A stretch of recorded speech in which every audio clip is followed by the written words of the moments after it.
ಕೃಷ್ಣೌ ಬಲಜ್ಞಾನಕಾರ್ಯೌ ಕೃಷ್ಣಾರಮಣರಾಜ್ಯದೌ ಪುಷ್ಣೀತಾಂ ಮಮ ಸದ್ಬುದ್ಧಿಂ ವೃಷ್ಣಿವಾಸಿಷ್ಠವಂಶಜೌ ಲಸತು ಶ್ರೀಮದಾನಂದತೀರ್ಥೇಂದುರ್ನೋ ಹೃದಂಬರೆ ಯದ್ವಚಶ್ಚಂದ್ರಿಕಾ ಸ್ವಾಂತಸಂತಾಪಂ ವಿನಿಕೃಂತತಿ ಭವತಿ ಯದನುಭಾವಾದೇಡಮೂಕೋऽಪಿ ವಾಗ್ಮೀ ಜಡಮತಿರಪಿ ಜಂತುರ್ಜಾಯತೆ ಪ್ರಾಜ್ಞಮೌಲಿಃ सकलवचनचेतो देवता भारती सा मम वचसि निधत्तां सन्निधिं मानसे च आपादमौलिपर्यन्तं गुरूणाम् आकृतिं स्मरेत् तेन विघ्नाः प्रणश्यन्ति सिद्ध्यन्ति च मनोरथाः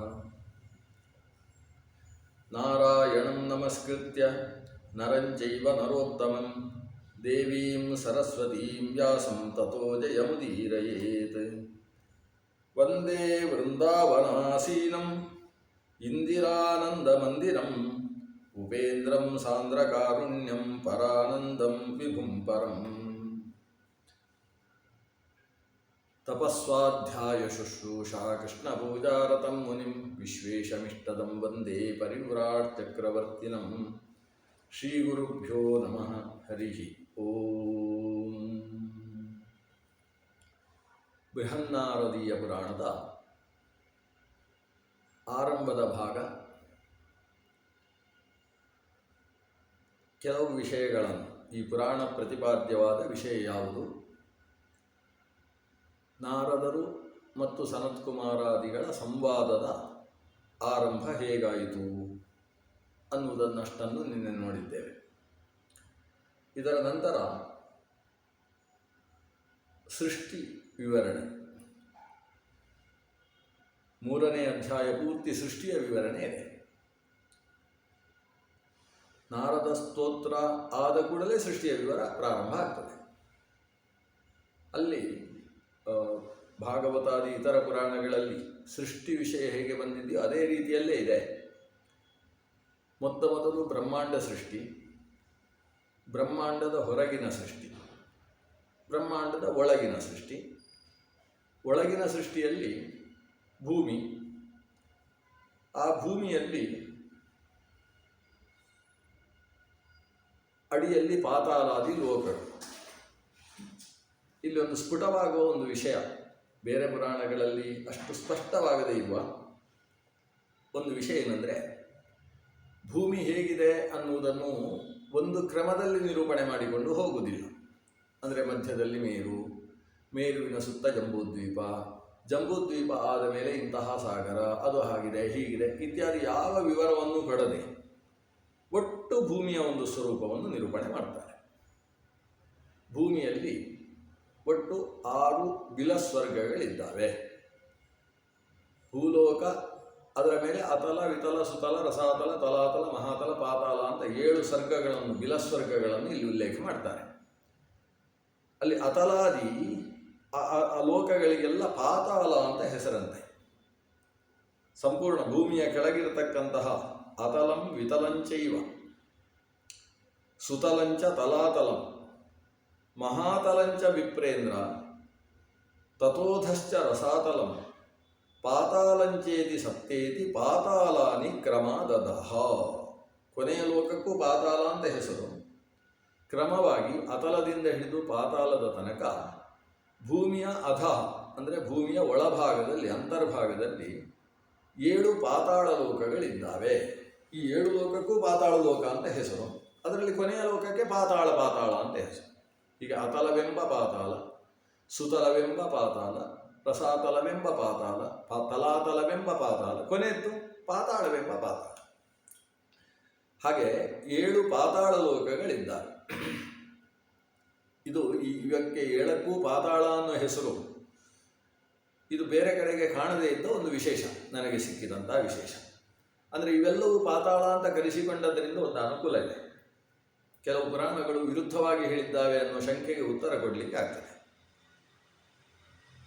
ಬಲಿಯನ್ನು ಪಾತಾಳಕ್ಕೆ ತಳ್ಳಿದ ಅಂತ ಒಂದು ಪುರಾಣ ಹೇಳ್ತದೆ. ಭಗವಂತ ತ್ರಿವಿಕ್ರಮನಾಗಿ ಬೆಳೆದ ವಾಮನ ರೂಪಿ ಉಪೇಂದ್ರ ಬಲಿಯನ್ನು ಪಾತಾಳಕ್ಕೆ ಕಳಿಸಿದ. ಶ್ರೀಮದ್ ಭಾಗವತ ಸುತಲಕ್ಕೆ ಕಳಿಸಿದ ಅಂತ ಹೇಳ್ತದೆ. ಈಗ ಸುತಲಕ್ಕೋ ಪಾತಾಳಕ್ಕೋ ಅತಲ ವಿತಲ ಸುತಲ ಅಂತ 3ನೇ ಲೋಕ ಸುತಲ, 7ನೇ ಲೋಕ ಪಾತಾಳ. ಈ ಒಂದು ಪ್ರಶ್ನೆ ಪುರಾಣಗಳಲ್ಲಿ ಪರಸ್ಪರ ವಿರುದ್ಧ ಚಿಂತನೆ ಬಂದರೆ ಈ ಪುರಾಣ ಅದಕ್ಕೆ ಉತ್ತರ ಕೊಟ್ಟಾಗ ಆಯಿತು. ಪಾತಾಳಂಚೇತಿ ಸಪ್ತ ಏನು ಪಾತಾಲಾನಿ ಕ್ರಮಾದದಃ. ಈ 7 ಲೋಕಗಳು ಪಾತಾಳಗಳು. ಆದ್ದರಿಂದ ಸುತಲವನ್ನೇ ಪಾತಾಳ ಎಂಬ ಶಬ್ದದಿಂದ ಒಂದು ಪುರಾಣ ಹೇಳಿದೆ, ಸುತಲ ಎಂಬ ವಿಶೇಷ ನಾಮದಿಂದ ಶ್ರೀಮದ್ಭಾಗವತ ಹೇಳಿದೆ ಅಂತ. ಹೀಗೆ ಇವುಗಳಿಗೆ ವಿರೋಧ ಪರಿಹಾರ ಮಾಡುವಲ್ಲೂ ಕೂಡ ಇದು ಅನುಕೂಲ ಆಗ್ತದೆ. ನಮಗೆ ವಿರೋಧ ಕಾಣಿಸುವುದು ಯಾಕೆಂದರೆ ಸ್ಪಷ್ಟ ಜ್ಞಾನ ಇಲ್ಲದೇ ಇರುವುದರಿಂದ. ಈ ಕೆಳಗಿನ ಎಲ್ಲ ಲೋಕಗಳಿಗೂ ಪಾತಾಳ ಅಂತ ಹೆಸರು ಅನ್ನೋ ವಿಷಯ ಗೊತ್ತಿಲ್ಲದೇ ಇದ್ದದರಿಂದ ವಿರೋಧ ಬರುವುದು. ಈ ಪುರಾಣ ಅದನ್ನು ಸ್ಫುಟಗೊಳಿಸ್ತಾ ಇದೆ. ಅಧೋಲೋಕಗಳು ಅಂತ ಹೇಳಿದರೆ ಅದು ಭೂಮಿಯನ್ನು ಬಿಟ್ಟು ಬೇರೆ ಇರುವ ಲೋಕ ಅಲ್ಲ, ಭೂಮಿಯಲ್ಲೇ ಇರತಕ್ಕಂತಹ ಬಿಲಸ್ವರ್ಗಗಳು. ಸರಿ, ಭೂತಲ ಹೇಗಿದೆ? ಭೂಮಿಯ ಒಂದು ಪರಿಕಲ್ಪನೆ ಎಷ್ಟು ಸಂಕ್ಷಿಪ್ತವಾಗಿ ಕೊಡ್ತಾರೆ. ಭೂತಲೇ ಮಧ್ಯಮೇ ಮೇರುಹು. ನಿಜವಾಗಿ ಮಧ್ಯತೋ ಅಂತ ಪಾಠ ಚೆನ್ನಾಗಿದೆ. ಭೂತಲೇ ಮಧ್ಯತೋ ಮೇರುಹು. ಸರ್ವದೇವ ಸಮಾಶ್ರಯ ಲೋಕಾಲೋಕಶ್ಚ ಭೂಮ್ಯಂತೆ ತನ್ಮಧ್ಯೆ ಸಪ್ತಸಾಗರ. ಭೂಮಿಯ ಇಡೀ ಸ್ವರೂಪ ಹೇಳಿ ಆಯಿತು. ಭೂಮಿಯ ಮಧ್ಯದಲ್ಲಿ ಮೇರು ಇದೆ, ಅದು ಸಕಲ ದೇವರಿಗೆ ಆಶ್ರಯವಾಗಿರ್ತಕ್ಕಂಥದ್ದು. ದೇವತೆಗಳೆಲ್ಲ ಮೇರುವನ್ನು ಆಶ್ರಯಿಸಿದ್ದಾರೆ. ಆ ಮೇರುವಿನ ಕೊನೆಯಲ್ಲಿ ಲೋಕಾಲೋಕ ಪರ್ವತ ಇದೆ. ಈ ಲೋಕಾಲೋಕ ಪರ್ವತ ಮತ್ತು ಮೇರು ಇದರ ಮಧ್ಯದಲ್ಲಿ ತನ್ಮಧ್ಯೆ ಸಪ್ತಸಾಗರ, 7 ಸಾಗರ ಇದೆ. ಇದರಿಂದ ಸ್ಪಷ್ಟ ಭೂಮಿಯ ಪರಿಕಲ್ಪನೆ ಸಿಕ್ಕಿತು. ಒಂದು ಪತ್ರವನ್ನು ಕೊಟ್ಟು, ಪೇಪರ್ ಕೊಟ್ಟು ಅದರಲ್ಲಿ ಭೂಮಿಯ ಸ್ವರೂಪ ಬರೀರಿ ಅಂದರೆ ಮಧ್ಯದಲ್ಲಿ ಮೇರು ಪರ್ವತವನ್ನು ಚಿತ್ರಿಸಿ ಅದರ ಸುತ್ತಕ್ಕೆ ಸಪ್ತಸಾಗರಗಳನ್ನು ಚಿತ್ರಿಸಬೇಕು. ಸುತ್ತಲೂ ಸಪ್ತಸಾಗರ. ಈ ಸಪ್ತಸಾಗರ ದಾಟಿದ ಮೇಲೆ ಒಂದು ದೊಡ್ಡ ಪರ್ವತವನ್ನು ಚಿತ್ರಿಸಬೇಕು. ಇಷ್ಟು ಭೂಮಿಯ ಒಂದು ಸ್ವರೂಪ ನಿರ್ಧಾರ ಆಗೋಯಿತು. ಸಪ್ತಸಾಗರಗಳಿದ್ದಾವೆ ಅಂದರೆ ಹೇಗಿದ್ದಾವೆ? ಒಂದು ಸಾಗರ ಆಯಿತು, ಮತ್ತೊಂದು ಸಾಗರ, ಮತ್ತೊಂದು ಸಾಗರ, ಮತ್ತು ಈ ಸಾಗರದ ಮಧ್ಯದಲ್ಲಿ ಒಂದಷ್ಟು ವೃತ್ತಾಕಾರವಾಗಿ ಸಂಪೂರ್ಣ ಬಳೆಯ ಹಾಗೆ ಇರತಕ್ಕಂತಹ ದ್ವೀಪ. ಆದ್ದರಿಂದ ಇಲ್ಲಿ ಸಪ್ತದ್ವೀಪ ವಸುಂಧರ ಅಂತ ಏನು ಹೇಳ್ತೇವೆ. ಭೂಮಿಯಲ್ಲಿ ಸಪ್ತದ್ವೀಪಗಳಿದ್ದಾವೆ. ದ್ವೀಪಗಳುಳ್ಳ ವಸುಂಧರೆ ಇದು, ಭೂಮಿ ಇದು ಅಂತ ಹೇಳಿದರೆ, ನಾವು ಇವತ್ತು ತಿಳ್ಕೊಂಡ ಹಾಗೆ ಆಸ್ಟ್ರೇಲಿಯಾ ಅನ್ನೋದು ಒಂದು ದ್ವೀಪ, ಈ ಕಡೆಯಿಂದ ಅಮೇರಿಕಾ ಖಂಡ ಅನ್ನೋದು ಒಂದು ದ್ವೀಪ, ಈ ಕಡೆಯಿಂದ ಲಕ್ಷದ್ವೀಪಗಳು ಬಿಟ್ಟದ್ದು, ಅಂಡಮಾನ್ ನಿಕೋಬಾರ್ ದ್ವೀಪ, ಈ ದ್ವೀಪಗಳು ಹೇಗೋ ಹಾಗೆ ಇಲ್ಲಿ ಸಪ್ತದ್ವೀಪದ ಉಲ್ಲೇಖ ಇರುವುದಲ್ಲ. ಮತ್ತೆ ಮಧ್ಯದಲ್ಲಿ ಮೇರು, ಮೇರುವಿನ ಸುತ್ತ ಜಂಬೂದ್ವೀಪ, ಜಂಬೂದ್ವೀಪದ ಸುತ್ತ ಲವಣಸಾಗರ, ಲವಣಸಾಗರದ ಸುತ್ತ ಪ್ಲಕ್ಷದ್ವೀಪ, ಪ್ಲಕ್ಷದ್ವೀಪದ ಸುತ್ತ ಮತ್ತೆ ಸಾಗರ, ಅದು ಇಕ್ಷುರಥೋದ ಸಾಗರ ಅಂತ ಹೆಸರು. ಆ ಸಾಗರಗಳು ಯಾವುದೆಲ್ಲ? ಸಾಗರಗಳದ್ದು ಕೂಡ ಸ್ಪಷ್ಟವಾದ ಉಲ್ಲೇಖ. ಏನು? ದ್ವೀಪಾಶ್ಚ ಸಪ್ತ ವಿಪ್ರೇಂದ್ರ ದ್ವೀಪೇ ದ್ವೀಪೇ ಕುಲಾಚಲಾಹ ನದ್ಯಶ್ಚ ಬಹವಸ್ತತ್ರ ಜನಾಶ್ಚ ಮರಸನ್ನಿಭಾಹ ಜಂಬು ಪ್ಲಕ್ಷಾಭಿಧಾನೂಚ ಶಾಲ್ಮಲಶ್ಚ ಕುಶಸ್ತಥಾ ಕ್ರೌಂಚ ಶಾಖಃ ಪುಷ್ಕರಶ್ಚ ತೇ ಸರ್ವೇ ದೇವಭೂಮಯಃ ಲವಣೇಕ್ಷು ಸುರಾ ಸರ್ಪಿ ದಧಿ ದುಗ್ಧ ಜಲೈಃ ಸಹ ಏತೇ ದ್ವೀಪಾ ಸಮುದ್ರೈಸ್ತು ಸಪ್ತ ಸಪ್ತಭಿರಾವೃತಾಃ. ಈ ದ್ವೀಪಗಳು ಸಪ್ತ ಸಾಗರಗಳಿಂದ ಆವೃತ. ಸಪ್ತ ದ್ವೀಪಗಳ ಹೆಸರು: ಮೊದಲನೆಯದ್ದು ಜಂಬೂದ್ವೀಪ, ಎರಡನೇದ್ದು ಪ್ಲಕ್ಷ, ಆಮೇಲೆ ಶಾಲ್ಮಲಿ ದ್ವೀಪ, ಕುಶ, ಕ್ರೌಂಚ, ಶಾಖ, ಪುಷ್ಕರ. 7 ದ್ವೀಪಗಳು. ಪುಷ್ಕರ ದ್ವೀಪ ಕೊನೆಯ ದ್ವೀಪ. ದ್ವೀಪ ಯಾಕಾಯಿತು ಅಂದರೆ ಮಧ್ಯದಲ್ಲಿ ಸಾಗರಗಳಿದ್ದಾವೆ. ಸಪ್ತ ಸಪ್ತೈವ ಸಾಗರಾಹ ಸಪ್ತಭಿರಾವೃತಾಹ. ಯಾವುದು ಸಪ್ತ ಸಾಗರಗಳು? ಮೊದಲನೆಯದ್ದು ಲವಣಸಾಗರ, ಎರಡನೆಯದ್ದು ಇಕ್ಷುರಸ, ಮೂರನೆಯದ್ದು ಸರ್ಪಿ ಅಂದರೆ ತುಪ್ಪದ ಸಾಗರ. ಸರ್ಪಿ ಸಾಗರ ಆದ ಮೇಲೆ ಇದು 3 ಆಯಿತು. ಲವಣೇ ಇಕ್ಷುರಸ ಸುರ, ಮಧ್ಯದಲ್ಲಿ ಸುರಾಸಾಗರ ಮೂರನೇದ್ದು, ನಾಲ್ಕನೇದ್ದು ಸ್ವಲ್ಪ ಸರ್ಪಿ ಸಾಗರ, ಐದನೇದ್ದು ದಧಿ, ಆರನೇದ್ದು ದುಗ್ಧ, ಕ್ಷೀರಸಾಗರ ಆರನೇದ್ದು, ಕೊನೆಯದ್ದು ಜಲೈಹಿ ಸಹ ಅಂತ ಶುದ್ಧೋದ ಸಾಗರ, ಶುದ್ಧ ಜಲದ ಸಾಗರ ಏಳನೇದ್ದು ಅಂತ. ಇಲ್ಲಿ ಸ್ಪಷ್ಟವಾಗಿ ಆರನೇದ್ದು ದಧಿಸಾಗರ, ಆರನೇದ್ದು ಕ್ಷೀರಸಾಗರ ಅನ್ನುವುದು ಇದೆ. ದಧಿ ದುಗ್ಧ ಜಲೈ ಸಹ ಅಂತ ಶ್ರೀಮದ್ ಭಾಗವತದಲ್ಲಿ ಆಗುವಾಗ ಈ ಸಾಗರದ ವಿಷಯದಲ್ಲಿ ಒಂದು ಸ್ವಲ್ಪ ವ್ಯತ್ಯಾಸ ಆಗಿದೆ. 6ನೇದ್ದು ದಧಿಸಾಗರ, 5ನೇದ್ದು ದುಗ್ಧ ಸಾಗರ ಅಂತ ಬಂದಿದೆ. ಇತರ ಪುರಾಣಗಳನ್ನೆಲ್ಲ ಅನುಸರಿಸಿ, ಮಹಾಭಾರತವನ್ನು ಅನುಸರಿಸಿ ಭಾಗವತದಲ್ಲಿ ಇದು ವ್ಯತ್ಯಾಸ ಅಂತ ತಿಳ್ಕೊಳ್ಬೇಕು. ನಿಜವಾಗಿ 5ನೇದ್ದೇ ದಧಿಸಾಗರ, 6ನೇದ್ದೇ ಕ್ಷೀರಸಾಗರ. ಕ್ಷೀರವನ್ನು ದಧಿ ಅಂತ ಕರೆದಿದ್ದಾರೆ, ಇಲ್ಲಿ ದಧಿಯನ್ನು ಕ್ಷೀರ ಅಂತ ಕರೆದಿದ್ದಾರೆ. ಅನಮ್ಲಂತು ದಧಿ ಕ್ಷೀರಂ, ಆಮ್ಲಂ ಕ್ಷೀರಂ ತಥಾ ದಧಿ ಅಂತ ಹೀಗೆ ಒಂದು ಸ್ವಲ್ಪ ಯಾವುದು ಸಾಂದ್ರಂ ಕ್ಷೀರಂ ತಥಾ ದಧಿ ಅಂತ ಒಂದು ಮಾತನ್ನು ಆಚಾರ್ಯರು ಉಲ್ಲೇಖ ಮಾಡಿ ದಧಿ ಕ್ಷೀರಗಳನ್ನು ಬೇರೆ ಬೇರೆ ಅರ್ಥದಲ್ಲಿ ಬಳಸಿದ್ದಿದೆ ಅಂತ ಹೇಳಿದ್ದಾರೆ. ಒಟ್ಟಂದದಲ್ಲಿ ನಮಗೆ ತೀರ್ಮಾನ, ಕಣ್ಣಿಗೆ ಕಟ್ಟುವ ಹಾಗೆ ನೋಡಿರ್ತಕ್ಕಂತಹ, ಕೈಯಲ್ಲಿರುವ ನೆಲ್ಲಿಕಾಯಿಯ ಹಾಗೆ ಈ ಸನವಾವರಣಾಂಡ ದರ್ಶಿಗಳಾಗಿರ್ತಕ್ಕಂತಹ ಶ್ರೀ ಯಾರು ವ್ಯಾಸರು, ಸ್ವತಃ ಪ್ರಾಣದೇವರು, ಮಧ್ವಾಚಾರ್ಯರು ಅದನ್ನು ಸ್ಫುಟವಾಗಿ ಇಂಥದ್ದು ಅಂತ ಏನು ಹೇಳಿದ್ದಾರೆ, ಅದು ಅನೇಕ ಪುರಾಣಗಳಲ್ಲಿ ಹಾಗೇ ಇದೆ ಅನ್ನೋದಕ್ಕೆ ಈ ನಾರದೀಯವು ಕೂಡ ಒಂದು ದೃಷ್ಟಾಂತ. 6ನೇದ್ದನ್ನೇ ದುಗ್ಧಸಾಗರ ಅಂತ ಉಲ್ಲೇಖ ಮಾಡಿದ್ದಾರೆ. ಈ ರೀತಿ ಭೂಮಿ ಮಧ್ಯದಲ್ಲಿ ಮೇರು, ಕೆಳಗೆ ತೆಳ್ಳಗಿದ್ದು ಮೇಲಕ್ಕೆ ದಪ್ಪ ಆಗತಕ್ಕಂತಹ ಮೇರು ಪರ್ವತ, ಆಮೇಲೆ ದ್ವೀಪಗಳು, ದ್ವೀಪಗಳ ಮಧ್ಯದಲ್ಲಿ ಸಾಗರಗಳು, 7ನೇ ಸಾಗರ ಮುಗಿದ ಮೇಲೆ ಪ್ರತ್ಯಂತ ಪರ್ವತ, ಅದೇ ವಿಶೇಷವಾದ ಎತ್ತರದ ಪರ್ವತ, ಅದಕ್ಕೆ ಲೋಕಾಲೋಕ ಅಂತ ಹೆಸರು. ಯಾಕೆಂದರೆ ಈ ಇಷ್ಟರ ಮಧ್ಯದಲ್ಲಿ ಸೂರ್ಯ ಸಂಚಾರ ಮಾಡ್ತಾನೆ ಮೇರು ಪ್ರದಕ್ಷಿಣೆ ಮಾಡಿಕೊಂಡು. ಸೂರ್ಯನ ಬೆಳಕು ಆ ಪರ್ವತದ ಒಂದು ಭಾಗಕ್ಕೆ ಬೀಳ್ತದೆ, ಮತ್ತೊಂದು ಭಾಗಕ್ಕೆ ಬೀಳುವುದಿಲ್ಲ. ಒಂದು ಭಾಗದಲ್ಲಿ ಲೋಕ, ಲೋಕ ಅಂದರೆ ಆಲೋಕ ಬೆಳಕು, ಇನ್ನೊಂದು ಕಡೆಯಲ್ಲಿ ಅಲೋಕ ಅಂದರೆ ಬೆಳಕು ಇಲ್ಲದೇ ಇರುವುದು. ಹಾಗಾಗಿ ಭೂಮಿಯ ಆ ಕಡೆಗೆ ಬೆಳಕು ಬೀರುವುದಿಲ್ಲ ಸೂರ್ಯ, ಆದ್ದರಿಂದ ಆ ಪರ್ವತವನ್ನು ಲೋಕಾಲೋಕ ಪರ್ವತ ಅಂತ ಕರೀತಾರೆ. ಲೋಕಾಲೋಕ ಪರ್ವತದ ತನಕ ಈ ಭೂಮಿ ಇರುವಂಥದ್ದು, ಆಮೇಲೆ ತಮಸ್ಸು. ಈ ರೀತಿ ಭೂಮಿಯ ಒಂದು ಸ್ವರೂಪದ ಸ್ಪಷ್ಟ ಕಲ್ಪನೆ ಕೊಡ್ತಕ್ಕಂಥ ಕೆಲವು ಶ್ಲೋಕಗಳು. ಇಂತಹ ಭೂಮಿಯ ಮಧ್ಯದಲ್ಲಿ ಏನು ಮೇರು ಇದೆ, ಮೇರುವಿನಿಂದ ಪೂರ್ತಿ ದಕ್ಷಿಣಕ್ಕೆ ಬಂದರೆ ಅಲ್ಲಿ ಭಾರತ ವರ್ಷ ಇದೆ ಅಂತ ಭಾರತ ವರ್ಷದ ಬಗ್ಗೆ ವಿವರಣೆ ಕೊಟ್ಟು, ಕ್ಷೀರೋದಧೇರುತ್ತರಂ ಯತ್ ಹಿಮಾದ್ರೇಶ್ಚೈವ ದಕ್ಷಿಣಂ ಜ್ಞೇಯಂ ತದ್ಭಾರತಂ ವರ್ಷಂ ಸರ್ವಕರ್ಮ ಫಲಪ್ರದಂ. ಕೆಲವೊಂದು ಸಲ ಪುರಾಣವನ್ನು ಮುದ್ರಣ ಮಾಡ್ತಕ್ಕಂಥದ್ರಲ್ಲಿ ಒಂದು ಅಕ್ಷರ ತಪ್ಪು ಬರೆದರೆ ಎಷ್ಟು ಸಮಸ್ಯೆ ಆಗ್ತದೆ ಗಮನಿಸಿ. ಇಲ್ಲಿ ಕ್ಷೀರೋದಧೇರುತ್ತರಂ ಯತ್, ಭಾರತ ವರ್ಷ ಹೇಗಿದೆ ಅನ್ನುವುದನ್ನು ಹೇಳುವಾಗ ಕ್ಷೀರೋದಧಿಯ ಉತ್ತರದಲ್ಲಿ ಯಾವುದಿದೆಯೋ, ಹಿಮಾದ್ರಿಗಿಂತ ದಕ್ಷಿಣದಲ್ಲಿ ಎಷ್ಟು ಭಾಗ ಇದೆಯೋ ಅಷ್ಟು ಭಾಗ ಭಾರತ ವರ್ಷ ಅಂತ ಇದು ಉಲ್ಲೇಖ ಮಾಡ್ತದೆ. ನಾವು ಸಾಮಾನ್ಯ ಇತರ ಪುರಾಣಗಳಲ್ಲಿ ಕೇಳುವ ಒಂದು ಶ್ಲೋಕ ಇದೆ, ಯಾವುದು ಸಮುದ್ರಕ್ಕಿಂತ ಉತ್ತರದಲ್ಲಿದೆಯೋ, ಹಿಮಾದ್ರಿಗಿಂತ ದಕ್ಷಿಣದಲ್ಲಿದೆಯೋ, ವರ್ಷಂ ತದ್ಭಾರತಂ ಪ್ರೋಕ್ತಂ ಭಾರತೀ ಯತ್ರ ಸಂತತಿ ಅಂತ ಸಮುದ್ರಕ್ಕಿಂತ ಮೇಲೆ ಅಂತ ಅಷ್ಟೇ ಅರ್ಥ ಶಬ್ದ ಇದೆ. ಇಲ್ಲಿ ಕ್ಷೀರೋದಧೇರುತ್ತರಂ ಯತ್ ಅಂತ ಈ ಶ್ಲೋಕ ಪಾಠ ಹೀಗಿದೆ. ಎಲ್ಲ ಪುಸ್ತಕದಲ್ಲೂ ಹಾಗೆ ಕಾಣಿಸ್ತಾ ಇದೆ. ಆದರೆ ಅದು ಕ್ಷೀರೋದಧೇಹೆ ಅಂತ ಇರುವುದಕ್ಕೆ ಸಾಧ್ಯ ಇಲ್ಲ. ಕ್ಷಾರೋದಧೇಹೆ ಅನ್ನುವುದು ಹೋಗಿ ಕ್ಷೀರೋದಧೆ ಆಗಿದೆ. ಅಂದರೆ ಯಾರೋ ಬರೆಯುವವರಿಗೆ ಈ ಕ್ಷಾರ ಅನ್ನುವ ಶಬ್ದ ಅರ್ಥ ಆಗದೆ ಅದು ಕ್ಷೀರ ಆಗಬೇಕು, ಕ್ಷಾರೋದಧಿ, ಅದು ಕ್ಷೀರೋದಧಿ ಬಹಳ ಪ್ರಸಿದ್ಧ ಅಲ್ವ ಅಂತೇಳಿ ಕ್ಷಾರ ಶಬ್ದವನ್ನು ಕ್ಷೀರ ಅಂತ ತಿದ್ದಿದ್ದು ಇದು ಸಮಸ್ಯೆ ಆಗಿರುವಂಥದ್ದು. ಪುರಾಣ ಪಾಠವನ್ನು ನಾವು ಕ್ಷಾರೋದಧೇಹೆ ಅಂತಲೇ ತಿದ್ದಿಕೊಳ್ಬೇಕಾಗ್ತದೆ. ಯಾಕಂದರೆ ಲವಣ ಸಾಗರದ ಮೇಲೆ ಇರುವಂಥದ್ದು. ಸಂಸ್ಕೃತದಲ್ಲಿ ಕ್ಷಾರ ಅಂತ ಹೇಳಿದರೆ ಲವಣ, ಅಂದರೆ ಕ್ಷಾರೋದಧಿ ಅಂತ ಹೇಳಿದರೆ ಲವಣ ಸಾಗರ. ಲವಣ ಸಾಗರದ ಉತ್ತರಕ್ಕೆ ಅಂದರೆ ಮೇಲ್ಭಾಗಕ್ಕೆ ಇರುವಂಥದ್ದು. ಉತ್ತರಂ ಯತ್ ಸಮುದ್ರಸ್ಯ ಹಿಮಾದ್ರೇಶ್ಚೈವ ದಕ್ಷಿಣಂ ವರ್ಷಂ ತದ್ಭಾರತಂ ಪ್ರೋಕ್ತಂ ಭಾರತೀಯತ್ರ ಸಂತತಿ. ಆದರೆ ಸಮುದ್ರದ ಉತ್ತರ ಅಂತ ಬೇರೆ ಕಡೆಯಲ್ಲಿ ಬಂದಿರುವುದರಿಂದ ಅದು ಯಾವ ಸಮುದ್ರ? ನಮಗೆ ಮನುಷ್ಯ ಗೋಚರವಾದ ಲವಣ ಸಮುದ್ರ. ಅದು ಬಿಟ್ಟು ನಾವು ಇಕ್ಷುರಸದ ಸಾಗರವನ್ನಾಗಲಿ, ಸರ್ಪಿ ಸಾಗರವನ್ನಾಗಲಿ, ಕ್ಷೀರಸಾಗರವನ್ನಾಗಲಿ ಮನುಷ್ಯ ತನ್ನ ಕಣ್ಣಿನಿಂದ ನೋಡುವುದಕ್ಕೆ ಸಾಧ್ಯ ಇಲ್ಲ. ಮನುಷ್ಯ ಅಗಮ್ಯವಾದ ಪ್ರದೇಶಗಳವು. ಅದನ್ನ ಭಾರತ ವರ್ಷ ಅನ್ನುವುದು ಮುಂದಕ್ಕೆ ತುಂಬ ವಿಸ್ತೃತವಾಗಿ ವರ್ಣನೆ ಮಾಡ್ತಾ ಇದ್ದಾರೆ.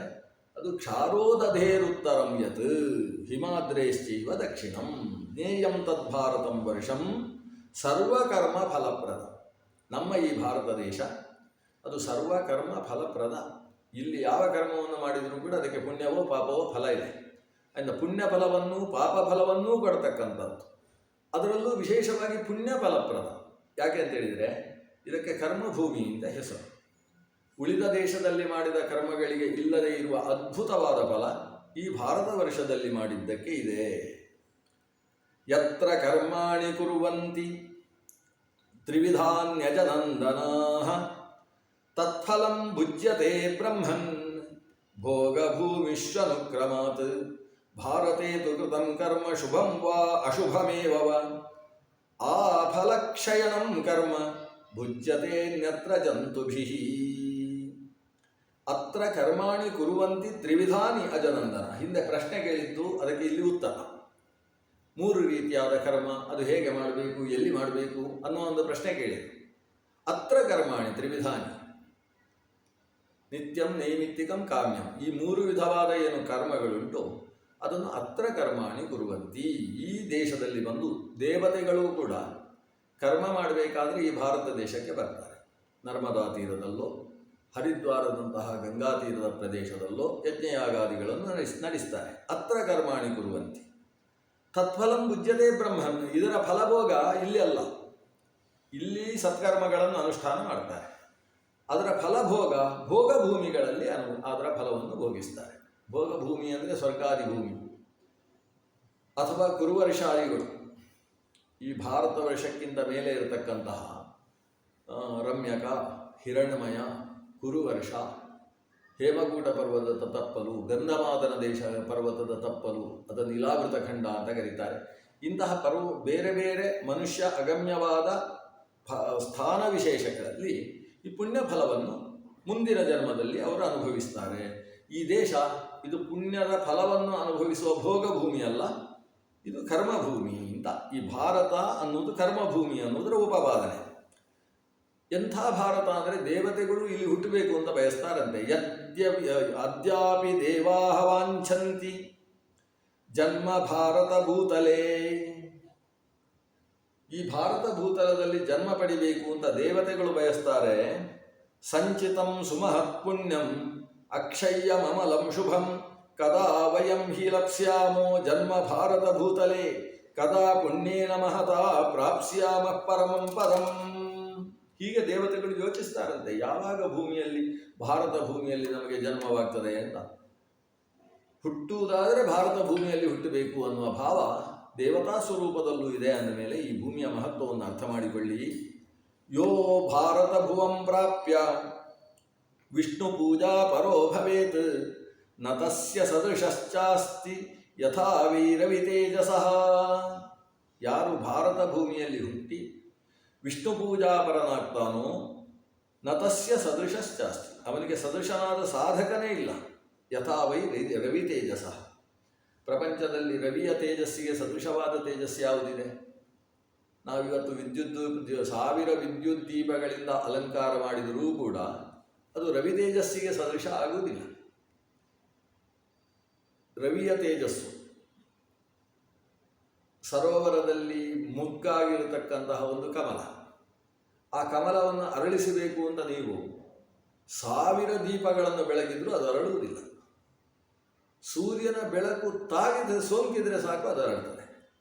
ಹಾಗಾದರೆ ಸವಿತೃ ತೇಜಸ್ಸಿಗೆ ಸದೃಶವಾದಂತಹ ಮತ್ತೊಂದು ತೇಜಸ್ಸು ಹೇಗಿಲ್ಲವೋ ಹಾಗೆ ಭಾರತ ಭೂಮಿಯಲ್ಲಿ ಹುಟ್ಟಿ ವಿಷ್ಣು ಪೂಜಾಪರನಾದಂತಹ ವ್ಯಕ್ತಿ ಯಾರಿದ್ದಾನೆ ಅವನಿಗೆ ಸದೃಶನಾದ ವ್ಯಕ್ತಿ ಯಾರು? ಆದರೆ ಈ ದೇಶದಲ್ಲಿ ಹುಟ್ಟಿ ಅವನು ಹೀಗಿರಬೇಕು. ಹೇಗೆ? ಹರಿಕೀರ್ತನಶೀಲೋವ ತದ್ಭಕ್ತಾನಾಂ ಪ್ರಿಯೋಪಿವ ಶುಶ್ರೂಷರುವಾಪಿ ಮಹತಾಂ ಸವಂದ್ಯೋಸ್ಮಾಭಿರುತ್ತಮಃ. ನಾರದರು ಒಂದು ಸುಮಾರು 15 ಶ್ಲೋಕಗಳಲ್ಲಿ ಇಂತಹ ವ್ಯಕ್ತಿಗೆ ನಾವು ನಮಸ್ಕಾರ ಮಾಡಬೇಕಪ್ಪ ಸನಕಾದಿಗಳೇ ಅಂತ ಸನಕಾದಿಗಳಲ್ಲಿ ಹೇಳ್ತಾನೆ. ಎಂತಹ ವ್ಯಕ್ತಿಗಳಲ್ಲಿ? ಭಾರತ ಭೂಮಿಯಲ್ಲಿ ಹುಟ್ಟಿ ಹರಿಕೀರ್ತನಶೀಲ, ಭಗವಂತನ ಭಜನೆ ಮಾಡತಕ್ಕಂಥದ್ದು, ಭಗವನ್ ನಾಮ ಸಂಕೀರ್ತನೆಯಲ್ಲಿ ಆಸಕ್ತನಾಗಿರ್ತಕ್ಕಂಥ ವ್ಯಕ್ತಿ. ತದ್ಭಕ್ತಾನಾಂ ಪ್ರಿಯೋಪಿವ, ಭಗವದ್ಭಕ್ತರಿಗೆ ಅತ್ಯಂತ ಪ್ರಿಯ, ಅಂದರೆ ಭಗವದ್ಭಕ್ತರನ್ನು ಪ್ರೀತಿಸ್ತಾನೆ, ಭಗವದ್ಭಕ್ತರು ಅವನನ್ನು ಪ್ರೀತಿಸ್ತಾರೆ. ಅಂತಹ ವ್ಯಕ್ತಿ.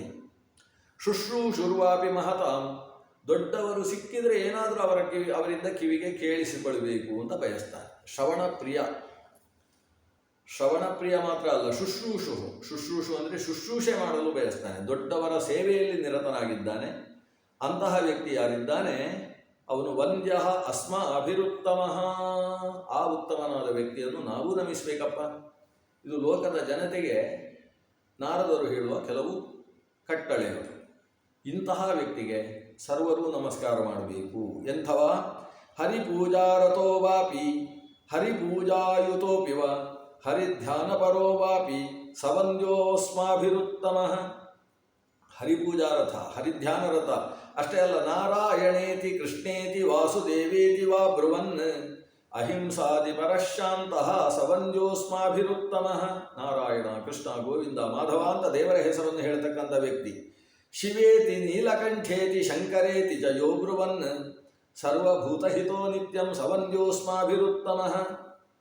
ಭಗವಂತನಿಗೂ ಶಿವನಿಗೂ ಭೇದ ಎಣಿಸದೆ ಅಂದರೆ ಅವರಲ್ಲಿ ವಿರೋಧವನ್ನು ಎಣಿಸದೆ ಭಗವದ್ಭಕ್ತನಾಗಿರುವುದರ ಜೊತೆಗೆ ಶಿವಭಕ್ತನೂ ಆಗಿರತಕ್ಕಂಥ ವ್ಯಕ್ತಿ ಅವ ವಂದ್ಯನಾಗ್ತಾನೆ. ಕೆಲವರಲ್ಲಿ ವಿಷ್ಣು ಭಕ್ತಿ ಇದ್ದು ಶಿವದ್ವೇಷ ಅಂಕುರಿಸುವ ಸಾಧ್ಯತೆ ಇರ್ತದೆ, ಸರಿಯಾದ ತತ್ವಜ್ಞಾನ ಇಲ್ಲದೆ ಹೋದಾಗ. ಮನಸ್ಸಿಗೆ ನಿಯಾಮಕನಾದವ ಶಿವ, ಮನೋನಿಯಾಮಕನಾದ ಶಿವನ ಅನುಗ್ರಹ ಇಲ್ಲದೆ ಭಗವಂತನಲ್ಲೂ ಕೂಡ ತೈಲಧಾರೆಯ ಹಾಗೆ ಭಕ್ತಿ ಹುಟ್ಟುವುದಕ್ಕೆ ಸಾಧ್ಯ ಇಲ್ಲ. ಅವಿಚ್ಛಿನ್ನ ಭಕ್ತಿ, ತೈಲಧಾರೆ ಹೇಗೆ ಅವಿಚ್ಛಿನ್ನವಾಗಿ ಸುರಿತದೋ ಆ ರೀತಿಯಲ್ಲಿ ಅವಿಚ್ಛಿನ್ನವಾದ ಭಗವದ್ಭಕ್ತಿ ಮನೋನಿಯಾಮಕನಾದ ಶಿವನ ಅನುಗ್ರಹದಿಂದ ಪ್ರಾಪ್ಯವಾಗುವಂಥದ್ದು. ಆದ್ದರಿಂದ ಶಿವನನ್ನೂ ಕೂಡ ಶಿವೇತಿ ನೀಲಕಂಠೇತಿ ಶಂಕರೇತಿ ಚ ಯೋ ಬ್ರುವನ್, ಶಿವ, ಶಂಕರ, ಹರಹರ ಮಹಾದೇವ ಅನ್ನುವ ಶಬ್ದಗಳನ್ನು ಹೇಳ್ತಾ ಯಾರು ಗುರುಭಕ್ತನಾಗಿ ಶಿವಧ್ಯಾನ ಮಾಡ್ತಾನೋ ಸವಂದ್ಯ ಅಸ್ಮ ಅಭಿರುತ್ತಮಃ, ಅಂತವ ಉತ್ತಮ ವ್ಯಕ್ತಿ, ಅವನು ನಮಗೆ ವಂದ್ಯನಾಗ್ತಾನೆ. ಗುರುಭಕ್ತ ಶಿವಧ್ಯಾನಿ ಆಶ್ರಮಾಚಾರ ತತ್ಪರ ಅನಸೂಯ ಸದಾ ಶಾಂತಃ ಸವಂದ್ಯ. ಆಮೇಲೆ ಬ್ರಾಹ್ಮಣಾನಾಂ ಹಿತಕರ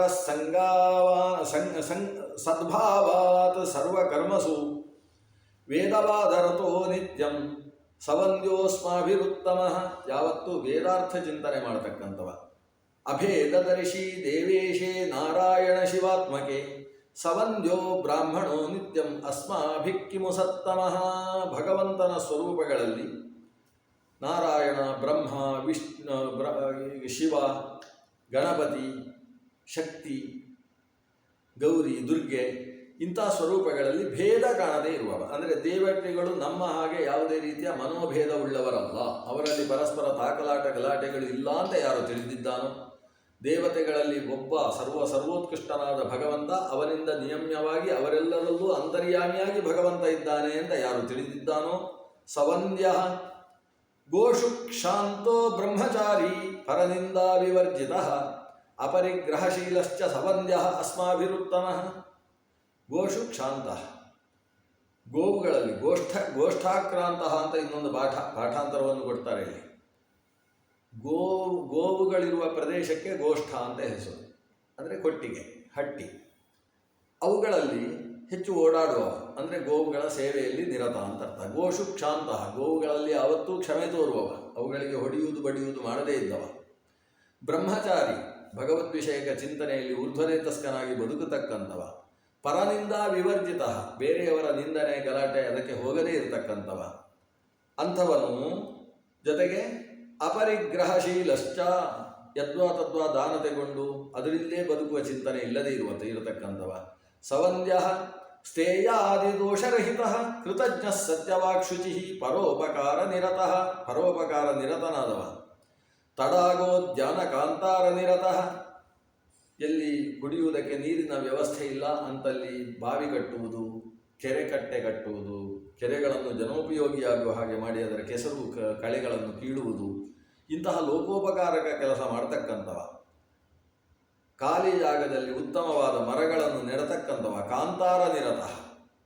ವೇದಾರ್ಥ ಗ್ರಹಣೆ ಬುದ್ಧಿ ಪುರಾಣ ಶ್ರವಣೆ ತಥಾ ಸತ್ಸಂಗೋಪಿ ಚ ಯಸ್ಯ ಸ್ಯಾತ್ ಸವಂದ್ಯ ಏವಮಾದೀನ್ಯನೇಕಾನಿ ಧರ್ಮಾಣಿ ಶ್ರದ್ಧಯಾನ್ವಿತಃ ಕರೋತಿ ಭಾರತೇ ವರ್ಷೆ ಸವಂದ್ಯೋಸ್ಮಾಭಿರುತ್ತಮಃ. ಈ ರೀತಿ ಭಾರತ ವರ್ಷದಲ್ಲಿ ಪುರಾಣ ಶ್ರವಣ, ವೇದಾರ್ಥ ಚಿಂತನೆ, ಜೊತೆಗೆ ಸತ್ಸಂಗ, ಸಜ್ಜನರ ಜೊತೆಗೆ ಸೇರಿ ಭಗವತ್ ಚಿಂತನೆ, ಭಜನೆ ಇತ್ಯಾದಿಗಳಲ್ಲಿ ಯಾರು ಕರೋತಿ ಭಾರತೇ ವರ್ಷೆ, ಈ ಭಾರತ ವರ್ಷದಲ್ಲಿ ಯಾರು ಇಂಥವುಗಳಲ್ಲಿ ತೊಡಗ್ತಾನೆ, ಸವಂದ್ಯ, ಅವನು ನಮಗೆಲ್ಲರಿಗೂ ನಮಸ್ಕಾರ್ಯನಾಗಿದ್ದಾನೆ. ಇಷ್ಟು ಈ ಭಾರತ ವರ್ಷದಲ್ಲಿ ಜನ್ಮ ಪಡೆದ ಮೇಲೆ ಆತ ಪರಮಾಸ್ತಿಕನಾಗಿ ಭಗವಚ್ಚಿಂತನೆ, ಭಗವತ್ಕರ್ಮ ಇದರಲ್ಲಿ ತನ್ನನ್ನು ಜೋಡಿಸಿಕೊಳ್ಳುವುದಲ್ಲದೆ ಕಾಂತಾರ, ಕೇದಾರ, ವೃಕ್ಷ ನಿರ್ಮಾಣ, ಕೂಪತಡಾಗಾದಿ ವ್ಯವಸ್ಥೆ, ಹೀಗೆ ಪರೋಪಕಾರಕ ಕೆಲಸದಲ್ಲೂ ತನ್ನನ್ನು ತೊಡಗಿಸಿಕೊಳ್ಳಬೇಕು. ಅವನು ಎಲ್ಲರಿಗೂ ವಂದ್ಯನಾಗ್ತಾನೆ. ಹೀಗಿಲ್ಲದೆ ಇನ್ನೊಂದು ರೀತಿಯಲ್ಲಿದ್ದರೆ ಏನು?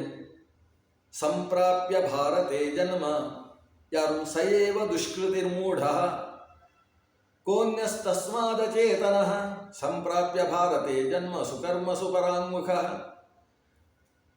ಒಳ್ಳೆಯ ಕರ್ಮದಲ್ಲಿ ಬೆನ್ನು ಹಾಕಿ ಸುಕರ್ಮ ಸುಪರಾಂಗುಖನಾಗಿದ್ದುಕೊಂಡು ಕೆಟ್ಟ ಕರ್ಮ ದುಷ್ಕೃತಿ ಕೆಟ್ಟ ಕೆಲಸದಲ್ಲಿ ಮೂಢನಾಗಿ ಒಬ್ಬ ತೊಡಗಿದ್ದಾನೆ. ಭಾರತದಲ್ಲಿ ಹುಟ್ಟಿ ಅಂತೇಳಿದರೆ ಇಂಥವನಿಗೆ ಏನು ಹೇಳಬೇಕು ಹೇಳಿ. ಅಂಥವನಿಗಿಂತ ಒಬ್ಬ ದುಷ್ಕೃತಿ ಯಾರಿದ್ದಾನೆ, ಅವನ ದೌರ್ಭಾಗ್ಯವೇ ಅಂತ ಮರುಗುವ ರೀತಿಯಲ್ಲಿ ನಾರದರು ಹೇಳ್ತಾರೆ. ಪೀಯೂಷ ಕಲಶಂ ತ್ಯಕ್ತ್ವಾ ಪೀಯೂಷ ಕಲಶಂ ತ್ಯಕ್ತ್ವಾ ವಿಷಭಾಂಡಂ ಸಮಾರ್ಗತಿ ಶ್ರುತಿ ನೋದಿತ ಧರ್ಮಶ್ಚ ನಾತ್ಮಾನಂ ಭಾವಯೇನ್ನರಃ. ಭಾರತದಲ್ಲಿ ಹುಟ್ಟಿ ಧರ್ಮನಿಷ್ಠನಲ್ಲ ಅಂದರೆ ಅವನು ಹೇಗೆ ಅಂತೇಳಿದರೆ, ಒಂದು ಅಮೃತ ಕಲಶ ತಂದುಕೊಟ್ಟಿದ್ದಾರೆ, ಅದನ್ನು ಕಾಲಲ್ಲಿ ಒದ್ದು ವಿಷಭಾಂಡವನ್ನು ಕುಡಿಯುವುದಕ್ಕೆ ತಗೊಂಡ ಹಾಗೆ. ಪೀಯೂಷ ಕಲಶಂ ತ್ಯಕ್ತ್ವ ವಿಷಭಾಂಡಂ ಸಮಾರ್ಗತಿ. ಭಾರತ ವರ್ಷದ ಜನನ ಅಂದರೆ ಅದು ಅಮೃತ ಕಲಶ ಪ್ರಾಪ್ತಿಯಾದ ಹಾಗೆ. ಅಲ್ಲಿ ಸತ್ಕರ್ಮಾನುಷ್ಠಾನ ಮಾಡಿ ಆತ್ಮಶ್ರೇಯಸ್ಸನ್ನು ಸಾಧನೆ ಮಾಡಬೇಕು. ಅವನು ದುಷ್ಟ ಕೆಲಸದಲ್ಲಿ ರತನಾಗಿದ್ದಾನೆ ಅಂದರೆ ವಿಷಭಾಂಡವನ್ನು ಸ್ವೀಕರಿಸಿದ ಹಾಗಲ್ಲವೇ. ಸಯೇವಂ ಆತ್ಮಘಾತಿ ಸ್ಯಾತ್ ಪಾತಕೀನಾಂ ಅನುತ್ತಮಃ ಕರ್ಮಭೂಮಿಂ ಸಮಾಸಾದ್ಯ ಸಧರ್ಮಂ ನಧರ್ಮಂ ಕುರುತೆ ನರಃ. ಕರ್ಮಭೂಮಿಯಲ್ಲಿ ಹುಟ್ಟಿ ಧರ್ಮ ಮಾಡದೇ ಇದ್ದವ ಅತ್ಯಂತ ದುಷ್ಟನಾಗ್ತಾನೆ. ಪಾತಕಿಗಳಲ್ಲಿ ಸರ್ವೋತ್ತಮನಾಗಿ ಬಿಡ್ತಾನೆ. ಏವಂ ಭಾರತ ಭೂಭಾಗಂ ಪ್ರಶಂಸಂತಿ ದಿವೌಗಸಃ ಸನತ್ಕುಮಾರ ಬ್ರಹ್ಮಾದ್ಯಾಃ ಸ್ವಭೋಗ ಕ್ಷಯಭೀರವಃ ತಸ್ಮಾತ್ ಪುಣ್ಯತಮೋ ಜ್ಞೇಯಃ ಸರ್ವಕರ್ಮ ಫಲಪ್ರದಃ ಭಾರತಾಖ್ಯೋ ಮಹಾಭಾಗ ದೇವಾನಾಮಪಿ ದುರ್ಲಭಃ. ಹೀಗೆ ಭಾರತ ದೇಶದ ವರ್ಣನೆ ಇಲ್ಲಿ ಬಂದಿದೆ. ಭಾರತಾಖ್ಯೋ ಮಹಾಭಾಗ ದೇವಾನಾಮಪಿ ದುರ್ಲಭ. ದೇವತೆಗಳು ಬೇಕು ಅಂತ ಹೇಳಿದ್ರು ಭಾರತದಲ್ಲಿ ಜನ್ಮ ಸಿಗಬೇಕು ಅಂತ ನಿಯಮ ಇಲ್ಲ. ಅಂತಹ ಭಾರತ ವರ್ಷದಲ್ಲಿ ಜನಿಸಿದವ. ಅದು ಎಂಥ ಭಾರತ ದೇಶ, ಪರಮ ಪುಣ್ಯತಮ ಪವಿತ್ರತಮ. ಅದಕ್ಕೆ ಕಾರಣ ಭಗವಂತನು ಅವತರಿಸಬೇಕಾದರೆ ಈ ಭೂಭಾಗ ಎಷ್ಟೇ ವಿಶಾಲವಾಗಿರಲಿ, ತನ್ನ ಅವತಾರಗಳಿಗೋಸ್ಕರ ಆತ ಈ ಭರತ ಭೂಮಿಯನ್ನೇ ತಾನು ಆರಿಸಿಕೊಳ್ತಾನೆ. ಇದರಿಂದ ಈ ದೇಶದ ಪಾವಿತ್ರ್ಯ ಗೊತ್ತಾಗ್ತದೆ. ಮಹಾನದಿಗಳು ಅಂತ ಯಾವುದು ಉಲ್ಲೇಖಿತವಾಗಿದ್ದಾವೋ ಅಂತಹ ಮಹಾನದಿಗಳು ಅದು ಈ ಪ್ರದೇಶದಲ್ಲೇ ಹರಿಯುವುದು. ನಾವು ಗಂಗೆ ಚ ಯಮುನೆ ಚೈವ ಗೋದಾವರಿ ಸರಸ್ವತಿ ನರ್ಮದೆ ಸಿಂಧು ಕಾವೇರಿ ಜಲೇಸ್ಮಿನ್ ಸನ್ನಿಧಿಂ ಕುರು ಅಂತ ದಿನನಿತ್ಯ ಪ್ರಾರ್ಥನೆ ಮಾಡಿ ನೀರನ್ನು ತಲೆಯ ಮೇಲೆ ಹಾಕಿಕೊಳ್ತೇವಲ್ವ. ಅಂತಹ ಗಂಗಾ, ಯಮುನಾ, ಗೋದಾವರಿ, ಸರಸ್ವತಿ, ನರ್ಮದಾ, ಸಿಂಧು ನದಿ, ಕಾವೇರಿ ನದಿ ಅಂತ ಕರೆಸಿಕೊಳ್ಳುವ ಸಪ್ತ ಗಂಗೆಗಳು, ಅವುಗಳು ಹರಿಯತಕ್ಕಂತಹ ಪ್ರದೇಶ. ಭಗವದವತಾರ ಭಗವದ್ಭಕ್ತರ ಅವತಾರಗಳು ನಡೆದಿರತಕ್ಕಂತಹ ಪ್ರದೇಶ. ಈ ಪ್ರದೇಶ ಎಷ್ಟು ದೇವಸ್ಥಾನಗಳಿಂದ ಭಗವಂತನಿಂದ ಮಾನ್ಯವಾದ ದೇವಸ್ಥಾನಗಳು. ಸ್ವತಃ ಭಗವಂತನೇ ಪರಶುರಾಮ ಮೊದಲಾದ ರೂಪಗಳಲ್ಲಿ ಅವತರಿಸಿದಾಗ ತಾನೇ ದೇವಸ್ಥಾನಗಳನ್ನು ನಿರ್ಮಿಸಿದ ಇತಿಹಾಸ ಈ ಭೂಮಿಗಿದೆ. ಭಗವಂತ ಶ್ರೀರಾಮಚಂದ್ರನಾಗಿ ಅವತರಿಸಿ ದೇವಸ್ಥಾನಗಳನ್ನು ನಿರ್ಮಿಸಿದ ಇತಿಹಾಸ ಈ ಭೂಮಿಗಿದೆ. ಭಗವಂತನೇ ಇಲ್ಲಿ ಇಳಿದು ಬಂದು ಇಲ್ಲಿ ದೇವಳಗಳನ್ನು ನಿರ್ಮಿಸಿ, ತೀರ್ಥಕ್ಷೇತ್ರಗಳನ್ನು, ನದೀ ತೀರಗಳ ಕ್ಷೇತ್ರಗಳನ್ನು ನಿರ್ಮಿಸಿ, ಆ ಕ್ಷೇತ್ರಗಳಲ್ಲಿ ಸಾಧನೆಗೆ ಬೇಕಾದಂತಹ ವಿಶೇಷವಾದ ಆ ಕಂಪನ, ಭೂಕಂಪನ, ಭೂಮಿಯಲ್ಲಿರ್ತಕ್ಕಂತಹ ವಿಶೇಷವಾದ ಶಕ್ತಿ, ಅದನ್ನು ತಾನು ಇಟ್ಟಿರತಕ್ಕಂತಹ ಪ್ರದೇಶವು ಈ ಭರತ ಖಂಡ.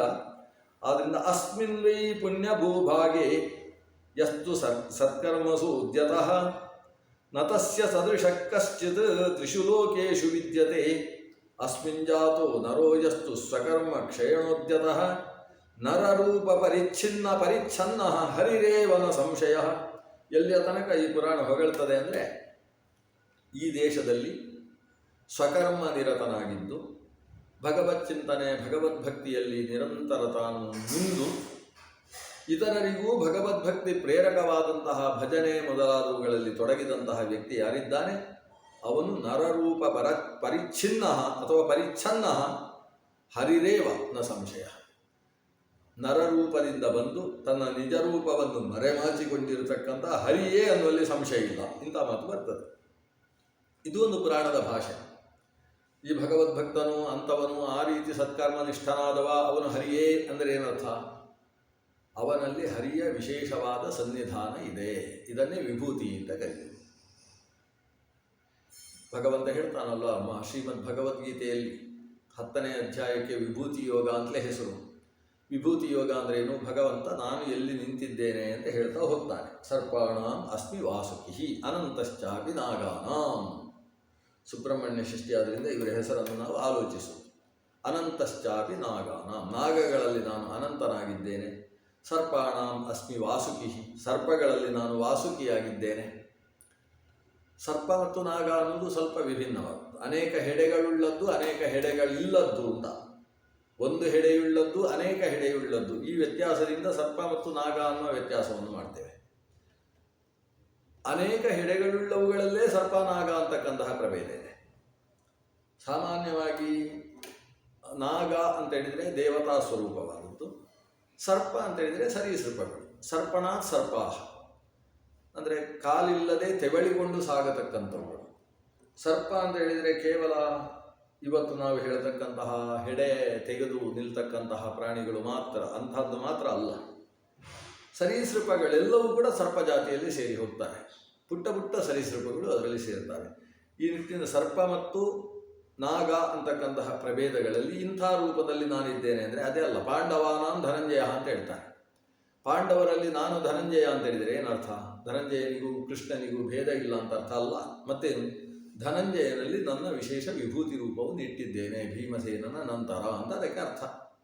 ಆ ಅಭಿಪ್ರಾಯದಲ್ಲಿ ಇವನು ಸಾಕ್ಷಾತ್ ಹರಿ ಅನ್ನುವುದನ್ನು ಈ ಅಭಿಪ್ರಾಯದಲ್ಲೇ ತಗೊಳ್ಬೇಕು. ಪರಲೋಕ ಫಲಂ ಪ್ರೇಪ್ಸು ಕುರಿಯಾತ್ ಕರ್ಮಾಣಿ ಅತಂದ್ರಿತಃ ಹರೇರ್ ನಿವೇದಯೇತ್ತಾನಿ ತತ್ಫಲಂ ತ್ವಕ್ಷಯಂ ಭವೇತ್ ವಿರಾಗೀ ಚೇತ್ ಕರ್ಮಫಲೇಶ್ವಪಿ ಕಿಂಚಿನ್ನ ಕಾರಯೇತ್. ಇಲ್ಲಿಯ ತನಕ ಈ ಭಾರತ ಭೂಮಿ ಅದು ಕರ್ಮಭೂಮಿ. ತ್ರಿವಿಧ ಕರ್ಮಗಳನ್ನು ಈ ಭೂಮಿಯಲ್ಲಿ ಅವತರಿಸಿ ದೇವತೆಗಳು ನಡೆಸ್ತಾರೆ. ಅಂಥಲ್ಲಿ ನಾವು ನಮ್ಮ ಪುಣ್ಯಫಲ ವಿಶೇಷದಿಂದ ಹೊಂದಿದಂತಹ ಈ ಭರತ ಭೂಮಿಯಲ್ಲಿ ಭಗವದ್ಭಕ್ತರಾಗಿ ನಮ್ಮ ಜೀವನವನ್ನು ಕರ್ಮಗಳನ್ನು ನಡೆಸಿಕೊಂಡು ಸಾಗಬೇಕು ಅಂತ ಇಷ್ಟು ವಿಷಯಗಳನ್ನು ಹೇಳಿ ಮುಖ್ಯ ವಿಷಯ ಹೇಳ್ತಾರೆ. ನಾವು ಎಷ್ಟೇ ಕರ್ಮ ಮಾಡಲಿ ಆ ಕರ್ಮವನ್ನು ಭಗವನ್ನಿವೇದನೆ ಮಾಡಬೇಕು. ಜೊತೆಗೆ ಆ ಕರ್ಮದ ಜೊತೆಗೆ ಭಕ್ತಿ ಬೇಕು ಅಂತ. ಇದು 2 ವಿಷಯಗಳು ಈಗ ಮುಂದಿನ ಪ್ರತಿಪಾದ್ಯ ವಿಷಯ. ನಿನ್ನೆ ನಾನು ಭಕ್ತಿಯ ವಿಷಯ ನಾಳೆ ಹೇಳ್ತೇನೆ ಅಂತ ಹೇಳಿದ್ದೆ, ಅದೀಗ ಪ್ರಾರಂಭ ಆಗ್ತಾ ಇದೆ. ಒಂದು ಭಗವನ್ನಿವೇದನ, ಹರೇರ್ ನಿವೇದಯೇ ತಾನಿ ತತ್ಫಲಂ ತ್ವಕ್ಷಯಂ ಭವೇತ್. ನಾವು ಮಾಡಿದ ಕರ್ಮವನ್ನು ಶ್ರೀಹರಿಗೆ ನಿವೇದಿಸಬೇಕು. ನಿವೇದಿಸಿದರೆ ಆ ಕರ್ಮದ ಫಲ ಅಕ್ಷಯವಾಗ್ತದೆ. ಕ್ಷಯ ಅಂದರೆ ನಾಶವುಳ್ಳದ್ದು, ಅಕ್ಷಯ ಅಂದರೆ ನಾಶರಹಿತ. ಆದರೆ ಕರ್ಮ ಫಲ ಅಕ್ಷಯವಾಗಬೇಕಾದರೆ ಮೋಕ್ಷಕ್ಕೆ ಹೇತುವಾಗಬೇಕು ಅಂತಾದರೆ ನಾವು ಮಾಡಿದ ಕರ್ಮವನ್ನು ಭಗವನ್ನಿವೇದನೆ ಮಾಡತಕ್ಕದ್ದು. ಅದರಿಂದ ಕೃಷ್ಣಾರ್ಪಣಮಸ್ತು ಅಂತ ಹೇಳ್ತೇನೆ. ವಸ್ತುತಃ ಭಗವದರ್ಪಣಮಸ್ತು ಸಾಕು. ಆದರೆ ಕೃಷ್ಣ ಎಂಬ ಶಬ್ದದಿಂದಲೇ ಭಗವಂತನನ್ನು ಉಲ್ಲೇಖ ಮಾಡುವುದಕ್ಕೆ ಒಂದು ನಿಮಿತ್ತ. ಕೃಷ್ಣ ಎಂಬ ರೂಪದಿಂದ ಈ ವಿಷಯವನ್ನು ದೇವರು ಮುಖ್ಯವಾಗಿ ಆದೇಶಿಸಿದ. ಯತ್ಕರೋಷಿ ಯದಶ್ನಾಸಿ ಯಜ್ಜುಹೋಸಿ ದದಾಸಿ ಯತ್ ತಪಸ್ಯಸಿ ಕೌಂತೆಯ ತತ್ಕುರುಷ್ವ ಮದರ್ಪಣಂ. ನೀನೇನೇನು ಮಾಡ್ತಿ ಅವೆಲ್ಲ ನನಗೆ ಅರ್ಪಣೆ ಮಾಡುವಂಥ ಕೃಷ್ಣ ರೂಪದಿಂದ ದೇವರು ಹೇಳಿದ್ದ ಕಾರಣದಿಂದ ನಾವು ಶ್ರೀಕೃಷ್ಣ ಅರ್ಪಣಮಸ್ತು ಅಂತ ಭಗವದರ್ಪಣ ಬುದ್ಧಿಯಿಂದ ಅದನ್ನು ಅರ್ಪಣೆ ಮಾಡ್ತೇವೆ. ಆ ಅರ್ಪಣೆ ಮಾಡುವುದು ಒಂದು ಕರ್ಮದ ಫಲವಿಶೇಷ ಪ್ರಾಪ್ತಿಗೆ, ಅಕ್ಷಯ್ಯ ಫಲ ಪ್ರಾಪ್ತಿಗೆ ಹೇತುವಾದದ್ದು. ಒಂದು ಭಗವದರ್ಪಣೆ, ಮತ್ತೊಂದು ಭಕ್ತಿ. ಶ್ರದ್ಧಾಪೂರ್ವಾಃ ಸರ್ವಧರ್ಮಾಃ ಮನೋರಥ ಫಲಪ್ರದಾಃ ಅಕ್ಷಯಾ ಸಾಧ್ಯತೆ ಸರ್ವಂ ಶ್ರದ್ಧಯಾ ಸಾಧ್ಯತೆ ಸರ್ವಂ ಶ್ರದ್ಧಯಾ ತುಷ್ಯತೆ ಹರಿಃ. ಶ್ರದ್ಧೆ ಅನ್ನೋದು ಶ್ರದ್ಧಾಪೂರ್ವಾಃ ಸರ್ವಧರ್ಮಾಃ. ನಮ್ಮ ಎಲ್ಲ ಧರ್ಮಾಚರಣೆಯೂ ಕೂಡ ಶ್ರದ್ಧಾಪೂರ್ವಕವಾಗಿರಬೇಕು. ಧರ್ಮದ ಹಿನ್ನೆಲೆಯಲ್ಲಿ ಶ್ರದ್ಧೆ ಬೇಕು. ಶ್ರದ್ಧಾಪೂರ್ವಕವಾದಂತಹ ಧರ್ಮ ಅದು ಭಗವಂತನಿಂದ ಸ್ವೀಕೃತವಾಗ್ತದೆ. ಧರ್ಮ ಅಂತ ಹೇಳಿದರೆ ಕರ್ಮ ವಿಶೇಷಗಳು. ದಾನ ಕೊಡುವಂಥದ್ದು ಒಂದು ಧರ್ಮ. ಮತ್ತೊಬ್ಬರಿಗೆ ಸಮಸ್ಯೆ ಇದ್ದಾಗ ಅವರ ಕಣ್ಣೀರು ಒರೆಸಿ ಸಮಾಧಾನ ಹೇಳುವಂಥದ್ದು ಧರ್ಮ. ಹೊಟ್ಟೆಗೆ ಆಹಾರ ಇಲ್ಲದೆ ತ್ರಿಷಿತನಾಗಿ ಬುಭುಕ್ಷಿತನಾಗಿರತಕ್ಕಂಥ ವ್ಯಕ್ತಿಗೆ ತ್ರಿಷೆಯನ್ನು ಕೊಟ್ಟು ಊಟ ಹಾಕತಕ್ಕಂಥದ್ದು ಧರ್ಮ. ಸ್ನಾನಕ್ಕೆ ವ್ಯವಸ್ಥೆ ಇಲ್ಲದೇ ಇದ್ದ ವ್ಯಕ್ತಿಗೆ ಮನೆಗೆ ಕರೆದು ಮನೆಯಲ್ಲಿ ಆಶ್ರಯ ಕೊಟ್ಟು ನಿದ್ದೆ ಸ್ನಾನ ಇತ್ಯಾದಿ ವ್ಯವಸ್ಥೆ ಮಾಡಿ ಅತಿಥಿ ಮರ್ಯಾದೆ ಮಾಡತಕ್ಕಂಥದ್ದು, ಅತಿಥಿ ಸತ್ಕಾರ ಮಾಡುವಂಥದ್ದು ಧರ್ಮ. ಈಗ ಧರ್ಮಕ್ಕೆ ಅನೇಕ ಮುಖಗಳು. ಅಗ್ನಿಮುಖದಲ್ಲಿ ಭಗವಂತನಿಗೆ ಆಹುತಿಯನ್ನು ನೀಡುವಂಥದ್ದು ಧರ್ಮ, ಪ್ರತಿಮಾಮುಖದಲ್ಲಿ ಅರ್ಚನೆ ಮಾಡುವಂಥದ್ದು ಧರ್ಮಗಳು. ಆದರೆ ಅದೆಲ್ಲ ಧರ್ಮ ಯಾವಾಗ ಫಲಪ್ರದ? ಶ್ರದ್ಧಾ ಪೂರ್ವಾ ಸರ್ವಧರ್ಮಾ ಮನೋರಥ ಫಲಪ್ರದ. ಶ್ರದ್ಧಾಪೂರ್ವಕವಾದರೆ ಎಲ್ಲ ಧರ್ಮವೂ ಕೂಡ ಮನೋರಥವನ್ನು ಕೊಡ್ತಾವೆ, ಫಲವನ್ನು ಕೊಡ್ತವೆ. ಮನೋರಥ ಫಲ, ಮನೋಭಿಲಷಿತ ಫಲ ಅಂತ ಅರ್ಥ. ನಮ್ಮ ಮನೋಭಿಲಷಿತವಾದ ಫಲವನ್ನು ಅದು ಕೊಡಬೇಕಾದರೆ ಅದರ ಹಿನ್ನೆಲೆಯಲ್ಲಿ ಶ್ರದ್ಧೆ ಬೇಕು. ಶ್ರದ್ಧೆಯ ಸಾಧ್ಯತೆ ಸರ್ವಂ ಶ್ರದ್ಧೆಯ ತುಷ್ಯತೆ ಹರಿ. ಶ್ರದ್ಧೆ ಅನ್ನುವುದು ಹಿನ್ನೆಲೆಯಲ್ಲಿದ್ದಾಗ ಮಾಡಿದ ಕರ್ಮದಿಂದ ಶ್ರೀಹರಿ ತುಷ್ಟನಾಗ್ತಾನೆ. ಅವನು ತುಷ್ಟನಾದರೆ ಕಿಮಲಭ್ಯಂ ಭಗವತಿ ಸಂತುಷ್ಟೇ ಶ್ರೀನಿಕೇತನಿ. ಭಗವಂತ ತುಷ್ಟನಾದ ಅಂತ ಹೇಳಿದರೆ ಎಲ್ಲವೂ ಪ್ರಾಪ್ತಿಯಾಗ್ತದೆ. ಇಲ್ಲಿ ಕೆಲವು ವಿಶೇಷಗಳನ್ನು, ಈಗ ಶ್ರದ್ಧಾ ಮತ್ತು ಭಕ್ತಿಯಿಂದ ಎರಡು ಶಬ್ದವನ್ನು ಬಳಸ್ತೇವೆ. ಶ್ರದ್ಧಾ ಭಕ್ತಿಗಳಿಂದ ಅಧ್ಯಯನ ಮಾಡು. ದೇವರಲ್ಲಿ ಶ್ರದ್ಧೆ ಭಕ್ತಿ ಬಹಳ ಮುಖ್ಯ. ಈ ಎರಡು ಶಬ್ದಗಳನ್ನು ಬಳಸ್ತೇವೆ. ಅದು ವಿಭಿನ್ನವಾದ ಅರ್ಥ ಕೊಡ್ತದೆ. ಶ್ರದ್ಧೆ ಬೇಕು ಅಂದರೆ ವಿಶ್ವಾಸ ಬೇಕು ಅಂತ ಅರ್ಥ. ಶಾಸ್ತ್ರದಲ್ಲಿ ವಿಶ್ವಾಸ, ಶಾಸ್ತ್ರವನ್ನು ರಚಿಸಿದಂತಹ ಗ್ರಂಥಕರ್ತೃ ವೇದವ್ಯಾಸಾದಿಗಳಲ್ಲಿ ವಿಶ್ವಾಸ, ಆ ಶಾಸ್ತ್ರ ಸುಳ್ಳು ಹೇಳುವುದಿಲ್ಲ ಅಂತಕ್ಕಂತಹ ಅಚಲವಾದ ನಂಬಿಕೆ. ಇಂತಹ ನಂಬಿಕೆಗಳನ್ನು ನಾವು ಶ್ರದ್ಧೆ ಎನ್ನುವ ಶಬ್ದದಿಂದ ಕರಿತೇವೆ. ಜ್ಞಾನಪೂರ್ವಕವಾದ ನಂಬಿಕೆ ಶ್ರದ್ಧೆ. ಭಕ್ತಿ ಅನ್ನುವುದು ಅದು ಭಾವುಕವಾದದ್ದು. ಶ್ರದ್ಧೆ ಅನ್ನುವುದಕ್ಕೆ ಹೇಗೆ ಭಾವುಕತನ ಬೇಕೋ, ಭಕ್ತಿ ಅನ್ನುವುದಕ್ಕೆ ಇನ್ನಷ್ಟು ಭಾವುಕತನ ಬೇಕು. ಅದನ್ನು ಇಲ್ಲಿ ಉಲ್ಲೇಖ ಮಾಡ್ತಾರೆ. ಭಕ್ತಿರ್ಭಕ್ತ್ಯೈವ ಕರ್ತವ್ಯ ತಥಾ ಕರ್ಮಾಣಿ ಭಕ್ತಿತಃ ಕರ್ಮಾಣಿ ಶ್ರದ್ಧಾಹೀನಾನಿ ನ ಸಿದ್ಧ್ಯಂತಿ ದ್ವಿಜೋತ್ತಮಃ. ಯಥಾ ಲೋಕೋ ಹಿ ಜಂತೂನಾಂ ಚೇಷ್ಟಾ ಕಾರಣತಾಂ ಗತಃ ತಥೈವ ಸರ್ವಸಿದ್ಧೀನಾಂ ಭಕ್ತಿ ಪರಮ ಕಾರಣಂ. ಭಕ್ತಿರ್ಭಕ್ತ್ಯೈವ ಕರ್ತವ್ಯ. ಭಕ್ತಿಯ ಬಗ್ಗೆ ತುಂಬ ವಿಸ್ತಾರವಾದ ವಿವರಣೆ ಇಲ್ಲಿದೆ. ಭಕ್ತಿ ಎಷ್ಟಕ್ಕೆ ಕಾರಣ? ಭಕ್ತಿ ಇಲ್ಲದೆ ಹೋದರೆ ಎಲ್ಲವೂ ಕೂಡ ಭಸ್ಮನ್ಯಸ್ತ ಹವ್ಯವತ್. ಭಸ್ಮದಲ್ಲಿ, ಅಗ್ನಿಯಲ್ಲಿ ನಾವು ಹವ್ಯ ದ್ರವ್ಯವನ್ನು ಹೋಮಿಸಿದರೆ ಅದು ಭಗವಂತನಿಗೆ ತಲುಪ್ತದೆ, ದೇವತಾ ಪ್ರಿಯಕರವಾಗ್ತದೆ. ಅದೇ ಆಹುತಿಗಳನ್ನು ಭಸ್ಮ ವಿನ್ಯಾಸ ಮಾಡಿದರೆ, ಭಸ್ಮದಲ್ಲಿ ಹಾಕಿಟ್ರೆ ಭಸ್ಮನಿ ನ್ಯಸ್ತ ಹವ್ಯವತ್ ಅಂತ. ಭಸ್ಮದಲ್ಲಿ ಹಾಕಿದಂತಹ ಹವ್ಯ ಪದಾರ್ಥ ಐಹಿಕಕ್ಕೆ ನಮಗೆ ಹೊಟ್ಟೆ ತುಂಬಿಸಿಕೊಳ್ಳುವುದಕ್ಕೂ ಇಲ್ಲ, ಯಾಕಂದರೆ ಭಸ್ಮ ಅಂಟಿದ ಮೇಲೆ ತಿನ್ನುವುದಕ್ಕಾಗುವುದಿಲ್ಲ. ಆ ಕಡೆ ದೇವತೆಗಳಿಗೆ ಸಿಗ್ತದ? ಅಗ್ನಿಯಲ್ಲಿ ಹಾಕಿದರೆ ಅಗ್ನಿಜ್ವಾಲೆ ಎಂಬಂತಹ ನಾಲಿಗೆಯ ಮೂಲಕ, ಅಗ್ನಿ ಎಂಬಂತಹ ಮುಖದ ಮೂಲಕ ಭಗವಂತನಿಗೆ, ದೇವತೆಗಳಿಗೆ ಆಯಾ ಆಹುತಿ ಪ್ರಾಪ್ತಿ ಆಗ್ತದೆ. ಅದರಿಂದ ದೇವತಾನುಗ್ರಹ ಸಿದ್ಧಿ ಆಗ್ತದೆ. ಆದರೆ ಭಸ್ಮದಲ್ಲಿ ಹಾಕಿದರೆ ಅದು ಪಾರತ್ರಿಕ ಫಲವನ್ನೂ ಕೊಡುವುದಿಲ್ಲ, ಐಹಿಕ ಫಲವಂತೂ ಇಲ್ಲ. ಆದ್ದರಿಂದ ನಾವು ಭಕ್ತಿ ಇಲ್ಲದೆ ಮಾಡಿದ ಕರ್ಮ ಅದು ಭಸ್ಮನ್ಯಸ್ತ ಹವ್ಯದ ಹಾಗೆ ಆಗ್ತದೆ. ಭಸ್ಮ ವಿನ್ಯಸ್ತ ಹವ್ಯವತ್. ಅದನ್ನು ಮತ್ತೆ ಮತ್ತೆ ಒತ್ತಿ ಒತ್ತಿ ಹೇಳ್ತಾರೆ. ತಥಾ ಸಮಸ್ತ ಸಿದ್ಧೀನಾಂ ಜೀವನಂ ಭಕ್ತಿರಿಷ್ಯತೆ ಯಥಾ ಸಮಸ್ತ ಲೋಕಾನಾಂ ಜೀವನಂ ಸಲಿಲಂ ಸ್ಮೃತಂ. ಯಥಾ ಲೋಕೋ ಹಿ ಜಂತೂನಾಂ ಚೇಷ್ಟಾ ಕಾರಣತಾಂ ಗತಃ ತಥೈವ ಸರ್ವಸಿದ್ಧೀನಾಂ ಭಕ್ತಿ ಪರಮ ಕಾರಣಂ. ಮನುಷ್ಯನಿಗೆ ನೀರು ಇಲ್ಲದೆ ಹೋದರೆ ಜೀವನ ಇಲ್ಲ. ನೀರಿಗೆ ಸಂಸ್ಕೃತದಲ್ಲಿ ಜೀವನ ಅಂತ ಒಂದು ಪರ್ಯಾಯ ಪದ ಇದೆ. ಜೀವನಂ ಭುವನಂ ವನಂ. ಅದರಿಂದ ಭುವನಜ ಅಂದರೆ ಅರ್ಥ ಜಲಜ, ವನಜ ಅಂದರೂ ಜಲಜ. ಯಾಕಂದರೆ ವನಂ ಅಂದರೆ ನೀರು ಅಂತ ಅರ್ಥ ಇದೆ. ಜೀವನಜ ಅಂದರೆ ಜಲಜ, ಯಾಕಂದರೆ ನೀರಿಗೆ ಜೀವನ ಅಂತಲೂ ಮತ್ತೊಂದು ಹೆಸರಿದೆ. ವನಜ ಅಂದರೂ ಜೀವನಜ ಅಂತ ಹೇಳಿದರು, ಭುವನಜ ಅಂತ ಹೇಳಿದರು, ಅರ್ಥ ಒಂದೇ. ನೀರನ್ನು ಜೀವನ ಅಂತ ಯಾಕೆ ಕರೀತಾರೆ? ಸಮಸ್ತ ಪ್ರಾಣಿಗಳಿಗೆ ಮಾತ್ರ ಅಲ್ಲ, ಪ್ರಾಣಿ ಜಾತಿಯಲ್ಲೇ ಸೇರುವ ಸ್ಥಾವರ ಚೇತನ ಅಂತ ಕರೆಸಿಕೊಂಡಂತಹ ವೃಕ್ಷ ಜಾತಿಗೂ ಕೂಡ ನೀರು ಆಧಾರ. ಬೇರೆ ಯಾವ ಆಹಾರ ಇಲ್ಲದೆ ಹೋದರೂ ಕೂಡ ನೀರಿದ್ದರೆ ಅದು ಬದುಕ್ತದೆ. ಹಾಗಾದರೆ ಸರ್ವಭೂತಾನಾಂ ಜೀವನ, ಎಲ್ಲ ಭೂತಗಳಿಗೂ ಜೀವನವೆನಿಸಿದಂತಹ ನೀರು, ಅದಕ್ಕೆ ಜೀವನ ಅಂತ ಕರೀತೇವೆ. ಅಂತಹ ನೀರು ಹೇಗೆ ಪ್ರತಿಯೊಂದು ವ್ಯಕ್ತಿಯ ಬದುಕಿಗೆ ಮೂಲ ಆಧಾರವೋ, ಹಾಗೆ ನಾವು ಮಾಡಿದ ಸಮಸ್ತ ಕರ್ಮಕ್ಕೂ ಕೂಡ ಮೂಲ ಆಧಾರಭೂತವಾದದ್ದು ಭಕ್ತಿ. ಭಕ್ತಿ ವಿಲಸಿತವಲ್ಲದೆ ಹೋದರೆ ಕರ್ಮ, ಭಕ್ತಿ ವಿರಹಿತವಾದರೆ ಅದು ಯಾವತ್ತಿಗೂ ಫಲಪ್ರದ ಆಗುವುದಿಲ್ಲ. ನೀರು ಸಿಗದೇ ಇದ್ದಂತಹ ವಸ್ತು ಸೊರಗುವಂತೆ ಆ ಚೇತನ ತಾನು ಸೊರಗಿ ಹೋಗ್ತಾನೆ. ಪ್ರತಿಯೊಂದು ಕರ್ಮವೂ ಕೂಡ ಭಕ್ತಿಪೂರ್ವಕವಾಗಿರಬೇಕು. ಇದು ಭಕ್ತಿಯ ಬಗ್ಗೆ ವಿವರಣೆ. ನಾವು ದಾನ, ತಪಸ್ಸು, ಏನು ಕರ್ಮ ಬೇಕಾದರೂ ಮಾಡಿ.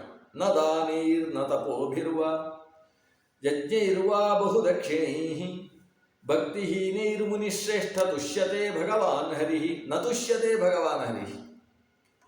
ಭಕ್ತಿ ಇಲ್ಲದ ದಾನ, ಧರ್ಮ, ಯಜ್ಞ, ಬಹುದಕ್ಷಿಣೈ ಯಜ್ಞೈ. ಭಕ್ತಿ ಶ್ರದ್ಧೆ ಇಲ್ಲದೆ ಎಷ್ಟು ದಕ್ಷಿಣೆ ಕೊಟ್ಟು ವಿಪ್ರರನ್ನು ತೃಪ್ತಿಗೊಳಿಸಲಿಕ್ಕೆ ಸಾಧ್ಯ?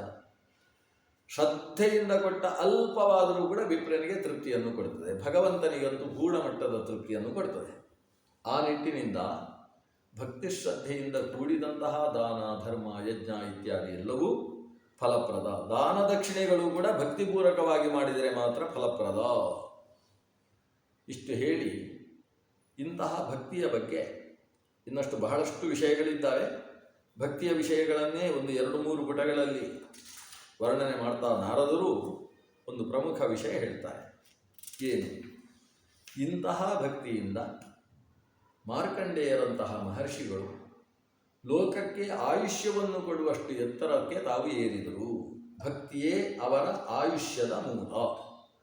ಒಟ್ಟಿನಲ್ಲಿ ದೀರ್ಘಾಯುಷ್ಯವನ್ನು ಪಡೆಯುವುದಕ್ಕೆ ಭಕ್ತನಿಗಿರುವಷ್ಟು ಅನುಕೂಲತೆ ದ್ವೇಷಿಗೆ ಇಲ್ಲ ಅನ್ನುವುದನ್ನು ಇದು ಉಲ್ಲೇಖ ಮಾಡುವ ಒಂದು ಸಂದರ್ಭ.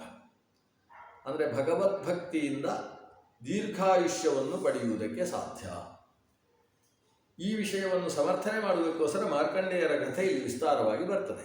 ನಾವು ಆರಂಭದ ಅದರ ಒಂದು ಪೂರ್ವಪೀಠಿಕೆಯನ್ನು ಇವತ್ತು ಗಮನಿಸೋಣ. ಮಾರ್ಕಂಡೇಯರ ಕಥೆಯಲ್ಲಿ ಪೂರ್ವಪೀಠಿಕೆ. ಮೃಕಂಡು ಅಂತ ಒಬ್ಬ ಮಹರ್ಷಿ. ಮೃಕಂಡು ಋಷಿ ಎಲ್ಲ ವಾಸವಾಗಿದ್ದ ಶಾಲಗ್ರಾಮ ಕ್ಷೇತ್ರದ ಬಗ್ಗೆಯೂ ಇಲ್ಲಿ ಉಲ್ಲೇಖ ಮಾಡ್ತಾರೆ. ಮೃಕಂಡು ಇದ್ದಂತಹ ಪ್ರದೇಶಕ್ಕೆ ಶಾಲಗ್ರಾಮ ಅಂತ ಹೆಸರಂತೆ. ಇದು ಬಹುಶಃ ಹಿಮವತ್ ಪರ್ವತದ ತಪ್ಪಲಿನಲ್ಲೇ ಇರತಕ್ಕಂತಹ ಗಂಡಕಿ ನದಿ ತೀರ ಅಂತ. ಗಂಡಕಿ ನದಿ ತೀರದಲ್ಲಿದ್ದಂತಹ ಮೃಕಂಡು ಮಹರ್ಷಿಗಳು ಒಂದು ದೀರ್ಘಕಾಲಿಕವಾದ ತಪಸ್ಸಿನಲ್ಲಿ ತೊಡಗಿದ್ದಾರೆ. ಕಿಂಲಕ್ಷಣ ಭಾಗವತಾಸ್ತೇಚ ಕಿಂಕರ್ಮ ಕುರ್ವತೆ ತೇಷಾಂ ಲೋಕೋ ಭವೇತ್ ಕೀದೃಕ್ ತತ್ಸರ್ವಂ ಬ್ರೂಹಿ ತತ್ವತಃ ಅಂತ ಹೇಳಿದಾಗ ನಾರದರು ಕೊಡ್ತಕ್ಕಂಥ ವಿವರಣೆ ಇದು. ಆಸೀತ್ ಮುನಿರ್ ಮಹಾಭಾಗಃ ಮೃಕಂಡುರಿತಿ ವಿಶ್ರುತಃ ಶಾಲಗ್ರಾಮೇ ಮಹಾತೀರ್ಥೇ ಸೋತಪ್ಯತ ಮಹತ್ತಪಃ. ಎಷ್ಟು ಕಾಲ ತಪಸ್ಸು ಮಾಡಿದ ಶಾಲಗ್ರಾಮ ಮಹಾತೀರ್ಥದಲ್ಲಿ ಮೃಕಂಡು ಅಂತಕ್ಕಂತಹ ಮಹರ್ಷಿ ಅಂದರೆ ಯುಗಾನಾಮಯುತಂ ಬ್ರಹ್ಮನ್ ಗೃಣನ್ ಬ್ರಹ್ಮ ಸನಾತನಂ ನಿರಾಹಾರ ಕ್ಷಮಾಯುಕ್ತ ಸತ್ಯಸಂಧ ಜಿತೇಂದ್ರಿಯನಾಗಿ ಅಯುತ ಸಹಸ್ರ ವರ್ಷ ದೀರ್ಘಕಾಲದ ತನಕ ಆತ ತಪಸ್ಸು ಮಾಡಿದ್ದಾನೆ. ಆ ತಪಸ್ಸು ಯಾವಾಗ? ಅಯುತ ಅಂದರೆ ಎಷ್ಟು? 10,000. 10,000 ಯಾವುದು? ಯುಗ. ಒಂದು ಯುಗ ಅಲ್ಲ, 2 ಯುಗ ಅಲ್ಲ. ಅಯುತ ಸಂಖ್ಯಾಕವಾದ ಯುಗದಲ್ಲಿ ಇವನು ತಪಸ್ಸು ಮಾಡ್ತಾ ಇದ್ದರೆ ಭಗವಂತ ಇನ್ನೂ ಪ್ರತ್ಯಕ್ಷ ಆಗಲಿಲ್ಲ. ಯಾಕಂದರೆ ಅವ ನಾರಾಯಣನನ್ನು ಕುರಿತು ತಪಸ್ಸು ಮಾಡಿತ್ತು. ರುದ್ರನನ್ನು ಕುರಿತು ತಪಸ್ಸು ಮಾಡಿದರೆ ರುದ್ರ ಬೇಗ ಪ್ರತ್ಯಕ್ಷ ಆಗ್ತಾನೆ. ರುದ್ರನಿಗೆ ಆಶುತೋಷ ಅಂತ ಹೆಸರು. ಶೀಘ್ರವಾಗಿ ಸಂತುಷ್ಟನಾಗಿ ಪ್ರತ್ಯಕ್ಷ ತನ್ನ ಮೈದೋರ್ತಾನೆ. ಆದರೆ ನಾರಾಯಣನ ಪ್ರತ್ಯಕ್ಷ ಆಗುವಿಕೆ ಅತ್ಯಂತ ವಿಳಂಬ. ಅವನು ಮುಕ್ತಿಗೆ ಅರ್ಹನಾಗುವ ಹೊತ್ತಿಗಷ್ಟೇ ದೇವರು ಕಾಣಿಸಿಕೊಳ್ಳರು. ಆದರೆ ಯುಗ ದಶಸಹಸ್ರಗಳ ತನಕ ಇವನ ತಪಸ್ಸು ಸಾಗಿದಾಗ ದೇವತೆಗಳು ಅವನ ಮೇಲೆ ಕರುಣೆಯಿಂದ ಭಗವಂತನನ್ನು ಕುರಿತು ತಾವು ತಪಸ್ಸು ಮಾಡಿದರಂತೆ, ಸ್ತೋತ್ರ ಮಾಡಿದರಂತೆ. ಓ ದೇವರೇ, ಆ ಮೃಕಂಡುವಿಗೊಂದು ಅಪೇಕ್ಷಿತವಾದ ವರ ಕೊಟ್ಟು ಅವನನ್ನು ತಪಸ್ಸಿನಿಂದ ಇಳಿಸಿರಿ. ಅವನು ತಪಸ್ಸಿನಿಂದ ಬೇರೆದ್ದಾದ ಜ್ಞಾನ ಮಾರ್ಗದ ಸಾಧನೆಯನ್ನು ಅವನು ಮಾಡುವುದಕ್ಕೆ ಒಂದು ಅವಕಾಶ ಮಾಡಿಕೊಡಿ ಅಂತ. ಅಂದರೆ ಮೃಕಂಡುವಿಗೆ ವರ ಕೊಡಿ. ಇದು ಅನೇಕ ಪುರಾಣಗಳಲ್ಲಿ ಹೀಗೆ ಬರ್ತದೆ. ಒಬ್ಬರು ಭಾರಿ ತಪಸ್ಸು ಮಾಡ್ತಾ ಇದ್ದರೆ ದೇವತೆಗಳು ಹೋಗಿ ಭಗವಂತನಲ್ಲಿ ಪ್ರಾರ್ಥಿಸಿ ದೇವರನ್ನು ಪ್ರತ್ಯಕ್ಷ ಆಗುವ ಹಾಗೆ ಒಲಿಸ್ತಾರೆ ಅಂತ. ಅಂದರೆ ದೇವರಿಗೆ ಗೊತ್ತಾಗೋದಿಲ್ವ ಇವರಿಗೆ ಯಾವಾಗ ಪ್ರತ್ಯಕ್ಷ ಆಗಬೇಕು, ಯಾವಾಗ ಪ್ರತ್ಯಕ್ಷ ಆಗಬಾರದು ಅಂತ ಹೇಳಿ. ದೇವತೆಗಳು ಒಲಿಸ್ತಾರೆ ಅಂತ ಹೇಳಿದರೆ ಭಗವಂತ ಅದಕ್ಕೋಸ್ಕರವೇ ಕಾಯ್ತಾ ಇರ್ತಾನಂತೆ. ಈ ತಪಸ್ಸು ಮಾಡುವವರು ದೇವಪ್ರೀತಿಯನ್ನು ಸಂಪಾದಿಸಿದರೆ ಮಾತ್ರ ದೇವರನ್ನು ಕಾಣ್ತಾರೆ. ಅಕಸ್ಮಾತ್ ತಪಸ್ಸು ಮಾಡುವವರು ದೇವರ ವಿರೋಧ ಕಟ್ಟಿಕೊಂಡ್ರೆ ಭಗವಂತ ಯಾವತ್ತೂ ಪ್ರತ್ಯಕ್ಷ ಆಗುವುದಿಲ್ಲ ಅಂತ ಐತರೆಯ ಭಾಷ್ಯದಲ್ಲಿ ಆಚಾರ್ಯರು ನಿರೂಪಣೆ ಮಾಡ್ತಾರೆ. ಆದ್ದರಿಂದ ಉಳಿದ ದೇವತೆಗಳನ್ನೂ ತಪಸ್ವಿ ತಾನು ತನ್ನ ಕಡೆಗೆ ಅನುಗ್ರಹೋನ್ಮುಖರನ್ನಾಗಿ ಮಾಡಿಕೊಳ್ಳಬೇಕು. ದೇವರ ಗುಲಾಮನಾಗುವುದಕ್ಕಿಂತ ಮುಂಚೆ ಗುರುಗಳ ಗುಲಾಮನಾಗಬೇಕು. ಬ್ರಹ್ಮಾಂತ ಗುರವ, ಚತುರ್ಮುಖ ಬ್ರಹ್ಮನ ತನಕ ಭಗವಂತನನ್ನು ಕಂಡವರೆಲ್ಲರೂ ನಮ್ಮ ಗುರುಗಳು. ಅವರ ಅನುಗ್ರಹ ಇದ್ದರಷ್ಟೇ ಭಗವಂತ ನಮ್ಮನ್ನು ಸ್ವೀಕಾರ ಮಾಡುವುದು. ಆ ದೃಷ್ಟಿಯಿಂದ ಆ ಗುರುಗಳೆಲ್ಲರ ಅನುಗ್ರಹ ನಮ್ಮಲ್ಲಿ ಪ್ರಾಪ್ತಿಯಾಗಬೇಕು ಅನ್ನೋ ಉದ್ದೇಶದಿಂದ ಈ ದೇವತೆಗಳ ಪ್ರಾರ್ಥನೆ. ದೇವತೆಗಳು ಮೊದಲು ಅನುಗ್ರಹ ಮಾಡಿದರು. ಆ ಅನುಗ್ರಹದಿಂದ ಭಗವಂತ ಪ್ರೀತನಾದಾಗ ಆತ ತತ್ತಪಶಂಕಿತಾ ಸರ್ವೇ ದೇವಾಹ ಇಂದ್ರಾದಯಸ್ತದಾ ಪರೇಶಂ ಶರಣಂ ಜಗ್ಮುರ್ನಾರಾಯಣಮನಾಮಯಂ ಕ್ಷೀರಾಬ್ಧೇರುತ್ತರಂ ಪ್ರಾಪ್ತಿರಂ ಸಂಪ್ರಾಪ್ಯ ತ್ರಿದಿವೌಕಸಃ ತುಷ್ಟುವುರ್ದೇವದೇವೇಶಂ ಪದ್ಮನಾಭಂ ಜಗದ್ಗುರುಂ. ಆ ಪದ್ಮನಾಭ ಬ್ರಹ್ಮ ಸ್ವಯಂಭೂ ಜನಕನಾದಂತಹ ಭಗವಂತನನ್ನು ಕ್ಷೀರೋದದಿಯ ತೀರದಲ್ಲಿ ಹೋಗಿ ದೇವತೆಗಳೆಲ್ಲ ಪ್ರಾರ್ಥನೆ ಸಲ್ಲಿಸಿದ್ದಾರೆ. ದೇವಾವೂಚು ಅಂತ ಒಂದು ದೊಡ್ಡ ಸ್ತೋತ್ರ ಇದೆ. ಈ ಬೃಹನ್ನಾರದೀಯದಲ್ಲಿ, ನಾರದ ಪುರಾಣದಲ್ಲಿ ಅನೇಕ ಸ್ತೋತ್ರಗಳು ಬರ್ತವೆ. ಅದರಲ್ಲಿ ದೇವತೆಗಳು ಮಾಡಿದ ಸ್ತೋತ್ರವು ಒಂದು ಪ್ರಸಿದ್ಧ. ನಾರಾಯಣಾಕ್ಷರಾನಂತ ಶರಣಾಗತ ಪಾಲಕ ಮೃಕಂಡು ತಪಸಾತ್ರಸ್ತಾನ್ ಪಾಹಿನ ಶರಣಾಗತಾನ್ ಎಂದು ಶುರುವಾಗ್ತದೆ. ಅಲ್ಲಿಂದ ಸ್ತೋತ್ರ. ಜಯ ದೇವಾಧಿದೇವೇಶ ಜಯ ಶಂಖ ಗದಾಧರ ಜಯ ಲೋಕಸ್ವರೂಪಾಯ ಜಯ ಬ್ರಹ್ಮಾಂಡ ಹೇತವೇ ನಮಸ್ತೆ ದೇವದೇವೇಶ ನಮಸ್ತೆ ಲೋಕಪಾಲನ. ಈ ರೀತಿ ಸುಮಾರು 12 ಶ್ಲೋಕಗಳಿಂದ ಕೂಡಿದ ಒಂದು ಸ್ತೋತ್ರ. ಅತ್ಯಂತ ಸುಲಲಿತವಾದ ಪ್ರಾಸಾದಿಕತೆಯಿಂದ ಕೂಡಿರತಕ್ಕಂಥ ಸ್ತೋತ್ರ. ಭಗವಂತನನ್ನು ಕುರಿತು ದೇವತೆಗಳು ಸಲ್ಲಿಸಿದರು. ಭಗವಂತ ದೇವತೆಗಳಿಗೆ ಪ್ರತ್ಯಕ್ಷನಾದ. ದೇವತೆಗಳು ಸ್ತೋತ್ರ ಮಾಡಿದ್ದಕ್ಕೆ ಏನಾಗಬೇಕು ನಿಮಗೆ ಅಂತ ಕೇಳ್ತಾರೆ. ಏನಾಗಬೇಕು ಅಂತ ಹೇಳುವಾಗ ಹೇಳ್ತಾನೆ, ಜಾನೇ ವೋ ಮಾನಸಂ ದುಃಖಂ ಮೃಕಂಡು ತಪಸೋದ್ಭವಂ ಯುಷ್ಮಾನ್ನ ಬಾಧತೆ ನೂನಂ ಮೃಕಂಡು ಸಜ್ಜನೋ ಜನಃ ಮೃಕಂಡುರ್ಮರ್ಜನೋ ಯತಃ. ಹೀಗೆ 2 ಪಾಠ ಇದೆ. ನಾರಾಯಣ ಹೇಳ್ತಾನೆ, ನಿಮಗೆ ಏನು ಸಮಸ್ಯೆ ಅಂತ ನಂಗೆ ಗೊತ್ತಾಗಿದೆ. ನಿಮಗೇನು ಸಮಸ್ಯೆ ಅಂದರೆ ಮೃಕಂಡು ತಪಸ್ಸು ಮಾಡುವುದೇ ನಿಮಗೆ ಸಮಸ್ಯೆ. ಕೆಲವರು ತಪಸ್ಸು ಮಾಡ್ತಾ ಇದ್ದರೆ ಆ ತಪಸ್ವಿಗಳಿಂದ ಉಂಟಾದಂತಹ ತೇಜಸ್ಸು ವರ್ಚಸ್ಸು ಲೋಕದಲ್ಲೆಲ್ಲ ತುಂಬಿ ಲೋಕದಲ್ಲಿ ಇರತಕ್ಕಂಥ ಜನರಿಗೆ ಶ್ವಾಸೋಚ್ಛ್ವಾಸ ಮಾಡುವುದು ಕಷ್ಟ ಆಗ್ತದೆ. ಹಿರಣ್ಯಕಶಿಪುವಿನ ತಪಸ್ಸಿನಲ್ಲಿ ಅಂತಹ ಸ್ಥಿತಿಯನ್ನು ಕಾಣ್ತೇವೆ. ಲೋಕ ಕಂಟಕವಾದ ತಪಸ್ಸಿಯಲ್ಲಿ ನಡೆಯುತ್ತೆ, ಅಲ್ಲಿ ಈ ಸಮಸ್ಯೆ ಇದೆ. ಆದರೆ ಮೃಕಂಡು ನಿಮ್ಮನ್ನೆಲ್ಲ ಬಾಧಿಸುವವ ಅಲ್ಲ. ಅವನ ತಪಸ್ಸಿನ ಬಗ್ಗೆ ನೀವು ಏನೂ ಆಲೋಚನೆ ಮಾಡಬೇಕಾದ ಅವಶ್ಯಕತೆ ಇಲ್ಲ. ಯುಷ್ಮಾನ್ ನಬಾಧತೆ ನೂನಂ ಮೃಕಂಡು. ಯಾಕೆ? ಸಜ್ಜನೋ ಯತಃ ಅಥವಾ ಮಜ್ಜನೋ ಯತಃ. ಮಜ್ಜನ ಅಂದರೆ ನನ್ನ ಜನ ಅಂತ ಅರ್ಥ. ವೈಷ್ಣವ ಅವನು ನಿಮ್ಮನ್ನು ಬಾಧಿಸುವವ ಅಲ್ಲ, ಸಜ್ಜನನಿದ್ದಾನೆ. ಆದ್ದರಿಂದ ಅವನ ತಪಸ್ಸಿನ ಬಗ್ಗೆ ನೀವು ಯೋಚನೆ ಮಾಡಬೇಕಾಗಿಲ್ಲ. ನೀವೇನು ಯೋಚನೆ ಮಾಡಿರಬೇಕು? ಅವನು ದೇವೇಂದ್ರ ಸ್ಥಾನಕ್ಕೆ ಬರ್ತಾನೋ ಅದಕ್ಕೋಸ್ಕರ ತಪಸ್ಸು ಮಾಡ್ತಾನೋ ಹಾಗೆ ಯೋಚಿಸಬೇಡಿ. ಅವನು ಸಜ್ಜನ, ಭಗವತ್ ಪ್ರೀತಿಗೋಸ್ಕರ ತಪಸ್ಸು ಮಾಡ್ತಾ ಇದ್ದಾನೆ. ಅದಕ್ಕೋಸ್ಕರವೇ ಇಷ್ಟು ಸಮಯ ಬಿಟ್ಟಿರೋದು. ಬೇರೆ ಯಾವುದೋ ಕಾಮ್ಯ ಉದ್ದೇಶದಿಂದ ಆತ ತಪಸ್ಸು ಮಾಡಿದ್ದಿದ್ದರೆ ನಾನು ಅಷ್ಟರಲ್ಲೇ ಪ್ರತ್ಯಕ್ಷ ಆಗಿ ಅವರ ಕಾಮನೆಯನ್ನು ಪೂರಣೆ ಮಾಡುವ. ಆದರೆ ಸಜ್ಜನನಾದ ಆತ ನನ್ನ ಪ್ರೀತಿಗೋಸ್ಕರವೇ ತಪಸ್ಸು ಮಾಡ್ತಾ ಇರುವುದರಿಂದ ಅವನ ಪೂರ್ಣ ಪಕ್ವತೆ ಬರುವಲ್ಲಿಯ ತನಕ ನಾನು ಪ್ರತ್ಯಕ್ಷನಾಗಲಿಲ್ಲ. ಆದರೆ ನೀವೆಲ್ಲ ನನ್ನಲ್ಲಿ ಕೇಳಿಕೊಳ್ತಾ ಇದ್ದೀರಲ್ವ, ಅದಕ್ಕೋಸ್ಕರ ನಾನು ಅವನ ಮುಂದೆ ಪ್ರತ್ಯಕ್ಷನಾಗ್ತೇನೆ.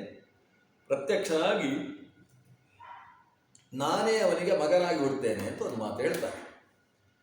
ವಸ್ತುತಃ ಮೃಕಂಡುವಿಗೆ ಮುಂದಕ್ಕೆ ಮಾರ್ಕಂಡೇಯ ಆವಿರ್ಭವಿಸುವುದು. ಆ ಮಾರ್ಕಂಡೇಯ ಸಾಕ್ಷಾತ್ ಭಗವತ್ ಸ್ವರೂಪ ಅಲ್ಲ. ಭಗವಂತನ ಆವೇಶವೂ ಕೂಡ ಮಾರ್ಕಂಡೇಯನಲ್ಲಿ ಇಲ್ಲ, ವಿಭೂತಿ ಇದೆ. ಆ ವಿಭೂತಿಯನ್ನು ಇಟ್ಟುಕೊಂಡು ದೇವರು ಹೇಳುವುದು, ನಾನು ಆ ಮೃಕಂಡುವಿನಲ್ಲಿ ಮಗನಾಗಿ ಹುಡ್ತೇನೆ. ಅಂದರೆ ಆ ಮಾರ್ಕಂಡೇಯನಲ್ಲಿ ಭಗವಂತನ ವಿಶೇಷವಾದ ಸನ್ನಿಧಾನ ಇದೆ. ಭಗವಂತ ಮಾರ್ಕಂಡೇಯನಲ್ಲಿ ಚಿರಂಜೀವಿ ವಿಭೂತಿ ರೂಪದಿಂದ ಸಂಸ್ಥಿತನಾಗಿದ್ದಾನೆ ಅನ್ನುವುದನ್ನು ಅಭಿವ್ಯಕ್ತಿಗೊಳಿಸತಕ್ಕಂತಹ ನಾರದೀಯ ಪುರಾಣದ ಮಾತು ಇದು. ನಾವು ಕೆಲವು ಸಲ ತಪ್ಪು ತಿಳ್ಕೊಳ್ಳಬಾರ್ದು. ಅವನು ಯಾರು ಭಗವಂತನ ಅವತಾರವಲ್ಲವೋ ಅವನನ್ನು ಭಗವದ್ ಅವತಾರ ಅಂತ ತಿಳಿಯುವುದು ಕೂಡ ಒಂದು ಅಪರಾಧ. ಭಗವಂತನ ಅವತಾರ ಯಾರು ಹೌದೋ ಅವನನ್ನು ಭಗವಂತನ ಅವತಾರ ಅಲ್ಲ ಅಂತ ತಿಳಿಯುವಂಥದ್ದು ಕೂಡ ಒಂದು ಅಪರಾಧ. ಈಗ ಬುದ್ಧನ ಬಗ್ಗೆ ಇಲ್ಲಿ ಬರಲಿಲ್ಲ, ಬುದ್ಧ ಭಗವಂತನ ದಶಾವತಾರದಲ್ಲಿ ಹೇಳಲಿಲ್ಲ ಅಂತ ಆದ ಕೂಡಲೇ ಬುದ್ಧ ಭಗವಂತನ ಅವತಾರ ಅಲ್ಲ ಅಂತ ತಿಳ್ಕೊಂಡ್ರೆ ತಪ್ಪಾಗ್ತದೆ. ಇತರ ಪುರಾಣಗಳನ್ನು ಅವಲೋಕನೆ ಮಾಡಬೇಕು. ಶ್ರೀಮನ್ ಮಧ್ವಾಚಾರ್ಯರು ಆ ಬಗ್ಗೆ ನಿರ್ಣಯವನ್ನು ಕೊಡ್ತಾರೆ ತಾತ್ಪರ್ಯ ನಿರ್ಣಯದ ಆರಂಭದಲ್ಲಿ. ಅಷ್ಟೇ ಅಲ್ಲ, ಇಲ್ಲಿ ಭಾರ್ಗವ ಬಲರಾಮನನ್ನು ಭಗವಂತನ 9ನೇ ಅವತಾರ ಅಂತ ಉಲ್ಲೇಖ ಮಾಡಿದ್ದಾರೆ. ಬಲರಾಮ ಅವತಾರ ಅಂತ ಹೇಳಿದರೆ ಉಳಿದ ದೇವತೆಗಳ ಹಾಗೆ ಅವತಾರ ಅಲ್ಲ, ಉಳಿದ ರೂಪಗಳ ಹಾಗೆ ಅವತಾರ ಅಲ್ಲ. ಮತ್ಸ್ಯಕೂರ್ಮಾದಿಗಳು ಸಾಕ್ಷಾತ್ ಭಗವಂತನಾದರೆ ಬಲರಾಮ ಶೇಷಾವತಾರಿ. ಶೇಷನಾದಂತಹ ಬಲರಾಮನಲ್ಲಿ ಭಗವಂತನ ಶುಕ್ಲಕೇಶದ ಆವೇಶ ಕಾರಣದಿಂದ ಉಂಟಾ ಆ ಅವತಾರವೇ ಹೊರತು ಸಾರ್ವಕಾಲಿಕವಾದ ಅವತಾರ ಅದಲ್ಲ ಅನ್ನುವುದನ್ನು ತಿಳ್ಕೊಳ್ಬೇಕಾಗ್ತದೆ. ಅದರಿಂದ ಆ ಅವತಾರ ವಿಪರ್ಯಾಸವೂ ಕೂಡ ದೋಷ ಅನ್ನುವ ಕಾರಣದಿಂದ ಇಲ್ಲಿ ನಾನೇ ಮಗನಾಗಿ ಹುಟ್ಟುತ್ತೇನೆ ಅಂತ ದೇವರು ಹೇಳಿ ಮಾರ್ಕಂಡೇಯನಾಗಿ ಜನಿಸಿದ ಅಂದರೆ ಮಾರ್ಕಂಡೇಯ ಭಗವಂತನ ಅವತಾರ ಅಂತ ನಾವು ತಿಳ್ಕೊಳ್ಬಾರ್ದು. ನಾನು ಅವನಲ್ಲಿ ಜನಿಸ್ತೇನೆ ಅಂದರೆ ವಿಷ್ಣುರ್ಯೋ ನಿಂ ಕಲ್ಪಯತುತ್ತಷ್ಟ ರೂಪಾಣಿ ಪಿಂಶತು ಇತ್ಯಾದಿ ಮಂತ್ರಗಳು ಹೇಳುವ ಹಾಗೆ ಸ್ತ್ರೀ ಗರ್ಭದಲ್ಲಿ ಒಂದು ಮಗು ಜನಿಸಬೇಕಾದರೆ ವಿಷ್ಣು ಅಂತಕ್ಕಂತಹ ಭಗವತ್ ಸ್ವರೂಪ ಅಲ್ಲಿ ಗರ್ಭವನ್ನು ನಿರ್ಮಾಣ ಮಾಡುವಂತಹದ್ದನ್ನು ಮಾಡಬೇಕು. ಆ ಅರ್ಥದಲ್ಲಿ ವಿಷ್ಣು ಗರ್ಭ ನಿರ್ಮಾಣ ಮಾಡಿ ಗರ್ಭದಲ್ಲಿ ತಾನು ವಿಶೇಷವಾಗಿ ವಿಭೂತಿ ರೂಪದಿಂದ ಸಂಸ್ಥಿತನಾಗಿದ್ದು ಆ ಚೇತನದಲ್ಲಿ ಚಿರಜೀವಿತ್ವವನ್ನು ದಯಪಾಲಿಸ್ತಾನೆ ಅನ್ನುವ ಅರ್ಥದಲ್ಲಿ ಅದನ್ನು ವಿಷ್ಣು ಸ್ವರೂಪ ಅಂತ ಹೇಳುವುದೇ ಹೊರತು ಹಿಂದೆ ಯಾರು ಭಗವದ್ಭಕ್ತ ಭೂಮಿಯಲ್ಲಿ ಭರತ ಭೂಮಿಯಲ್ಲಿ ದೇವರನ್ನು ನಿರಂತರ ಸ್ತೋತ್ರ ಮಾಡ್ತಾ ಇರ್ತಾನೋ ಅವನು ನಾನೇ ಅಂತ ದೇವರು ಹೇಳಿದ ಹಾಗೆ, ನಾನೇ ಅಂದರೆ ಹೇಗೆ, ಅಲ್ಲಿ ವಿಶೇಷ ಭಗವತ್ ಸನ್ನಿಧಾನ ಇರ್ತದೆ ಅಂತ ಅರ್ಥವೋ ಆ ಅರ್ಥದಲ್ಲಿ ಮಾರ್ಕಂಡೇಯನನ್ನು ಭಗವತ್ ಸ್ವರೂಪ ಅಂತ ಹೇಳಬೇಕೆ ಹೊರತು ಆತನೇ ಭಗವಂತ ಎಂಬ ಅರ್ಥವನ್ನು ಸ್ವೀಕರಿಸುವ ಹಾಗಿಲ್ಲ ಅನ್ನುವ ಮಾರ್ಕಂಡೇಯಾವತಾರದ ಪೂರ್ವ ವಿಷಯಗಳ ತನಕದ ಚಿಂತನೆಯನ್ನು ಇವತ್ತು ಭಗವಂತನಲ್ಲಿ ಸಮರ್ಪಣೆ ಮಾಡೋಣ. ಶ್ರೀಕೃಷ್ಣಾರ್ಪಣಮಸ್ತು. ಸರ್ವೇ ಭವಂತು ಸುಖಿನಃ, ಸರ್ವೇ ಸಂತು ನಿರಾಮಯಾಃ, ಸರ್ವೇ ಭದ್ರಾಣಿ ಪಶ್ಯಂತು, ಮಾ ಕಶ್ಚಿತ್ ದುಃಖ ಭಾಗ್ ಭವೇತ್.